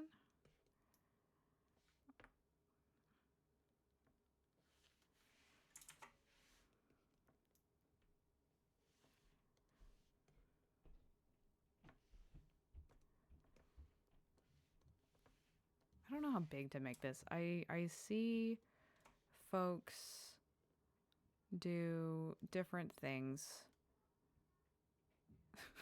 Covering her bazongas like a sensor bar is actually kind of hilarious to me, because you can obviously still see around it perfectly well. I know there's very much different schools of thought on how to protect our clients' commissions. Let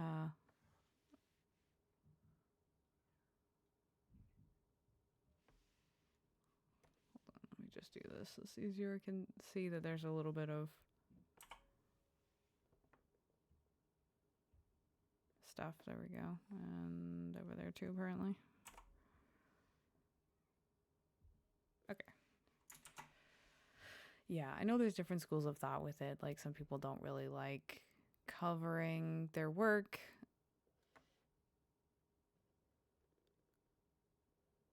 and distracting from it too much, but also if somebody is commissioned the piece, then that's, theirs, and it should be harder for folks to grab a copy of it for themselves. Maybe we'll do that. I don't know.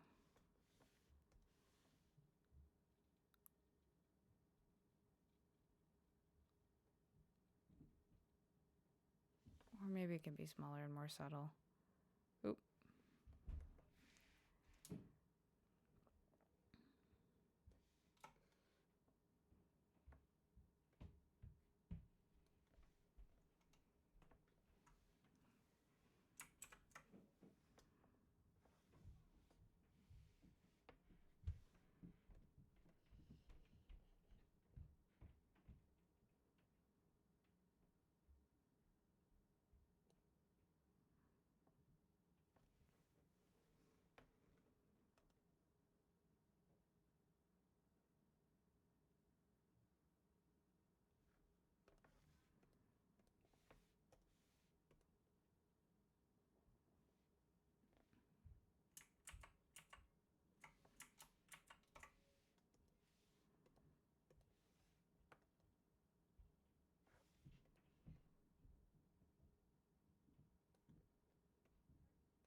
I don't know. I don't want to cover her face because also I want people to be able to see. So why don't I'll stick it over here maybe somewhere where it would be annoying to try and go in with a blend tool or clone tool and get rid of this. That's the main thing, is we just want to make it like annoying enough, right? It doesn't need to be this. Watermarks alone are not going to protect your art, but it's just a deterrent. Okay, I think that's it, chat. I think we did it. Awesome. All right, I am definitely feeling tuckered from all the talking, and I need to now switch into like client interface mode. So I'm gonna wrap stream a few minutes early. We are gonna go raid. I think we have a couple options on. On folks to raid. We could raid Scramble though, because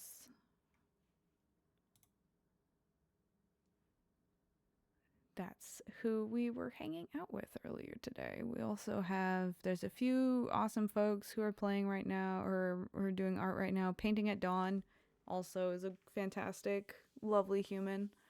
And Doomfruit is a lovely guy. He actually is the reason why I just blasted through my last 2 follower goals. He does a community sharing event every Friday on his stream where he has people, people can post their work in the Discord, and then they just like, then he goes through and looks at everything on stream with everybody and hypes people up and encourages people to follow each other and support each other.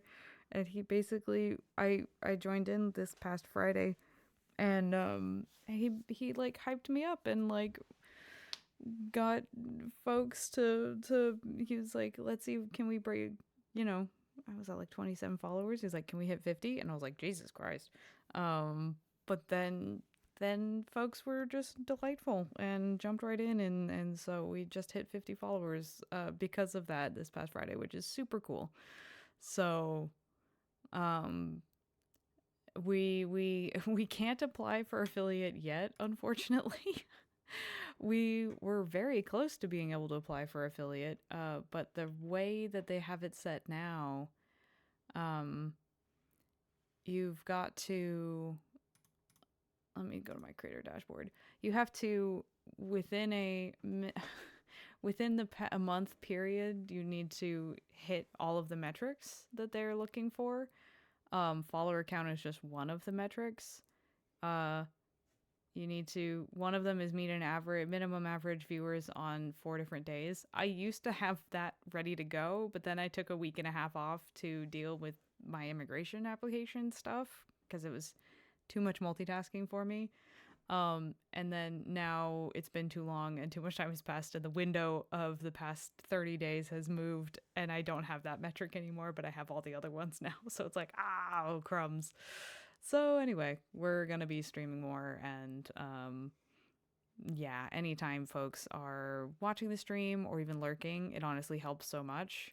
Lurking is an extremely good way to support your streamers, especially us little guys, because that helps us with getting that metric of having a viewer count, a reasonably high enough average viewer count in order to apply for affiliate, which is really cool. Because then this can start being a income stream. It'll be an itty bitty one, but every little bit counts, right? Anyway, let's see. Let's go hit up Scramble.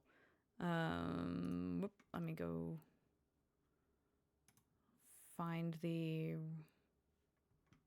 channel raid. There we go. Okay, actually, oh, you know what? I forgot to do this last time.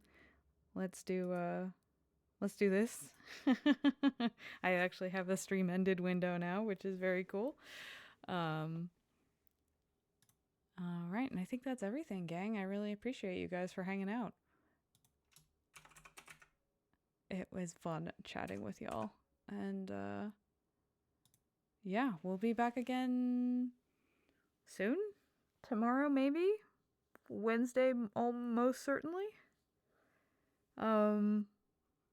Yeah, the Tuesday Doomsday is kind of on hiatus because my boy JD has got some life stuff going on that's been pulling his focus. So I'm probably actually gonna maybe take that off the schedule for a bit longer, just to, because, you know, kind of playing with him and my wife was kind of the point of that series. So that's a bit on hiatus now, but we're doing art streams Monday, Wednesday, Friday, and we are randomly playing games here and there. Been playing Minecraft with the wife, and we're talking about doing another power wash simulator stream, you know, just silly stuff like that. But anyway, I really appreciate you guys for your support, and yeah, we're gonna go raid our pal Scramble. Check him out. He's lovely, super supportive member of the art community, and he's a good guy, great art, and yeah, anyway, let's go show him some love. Thanks, everyone. Bye-bye.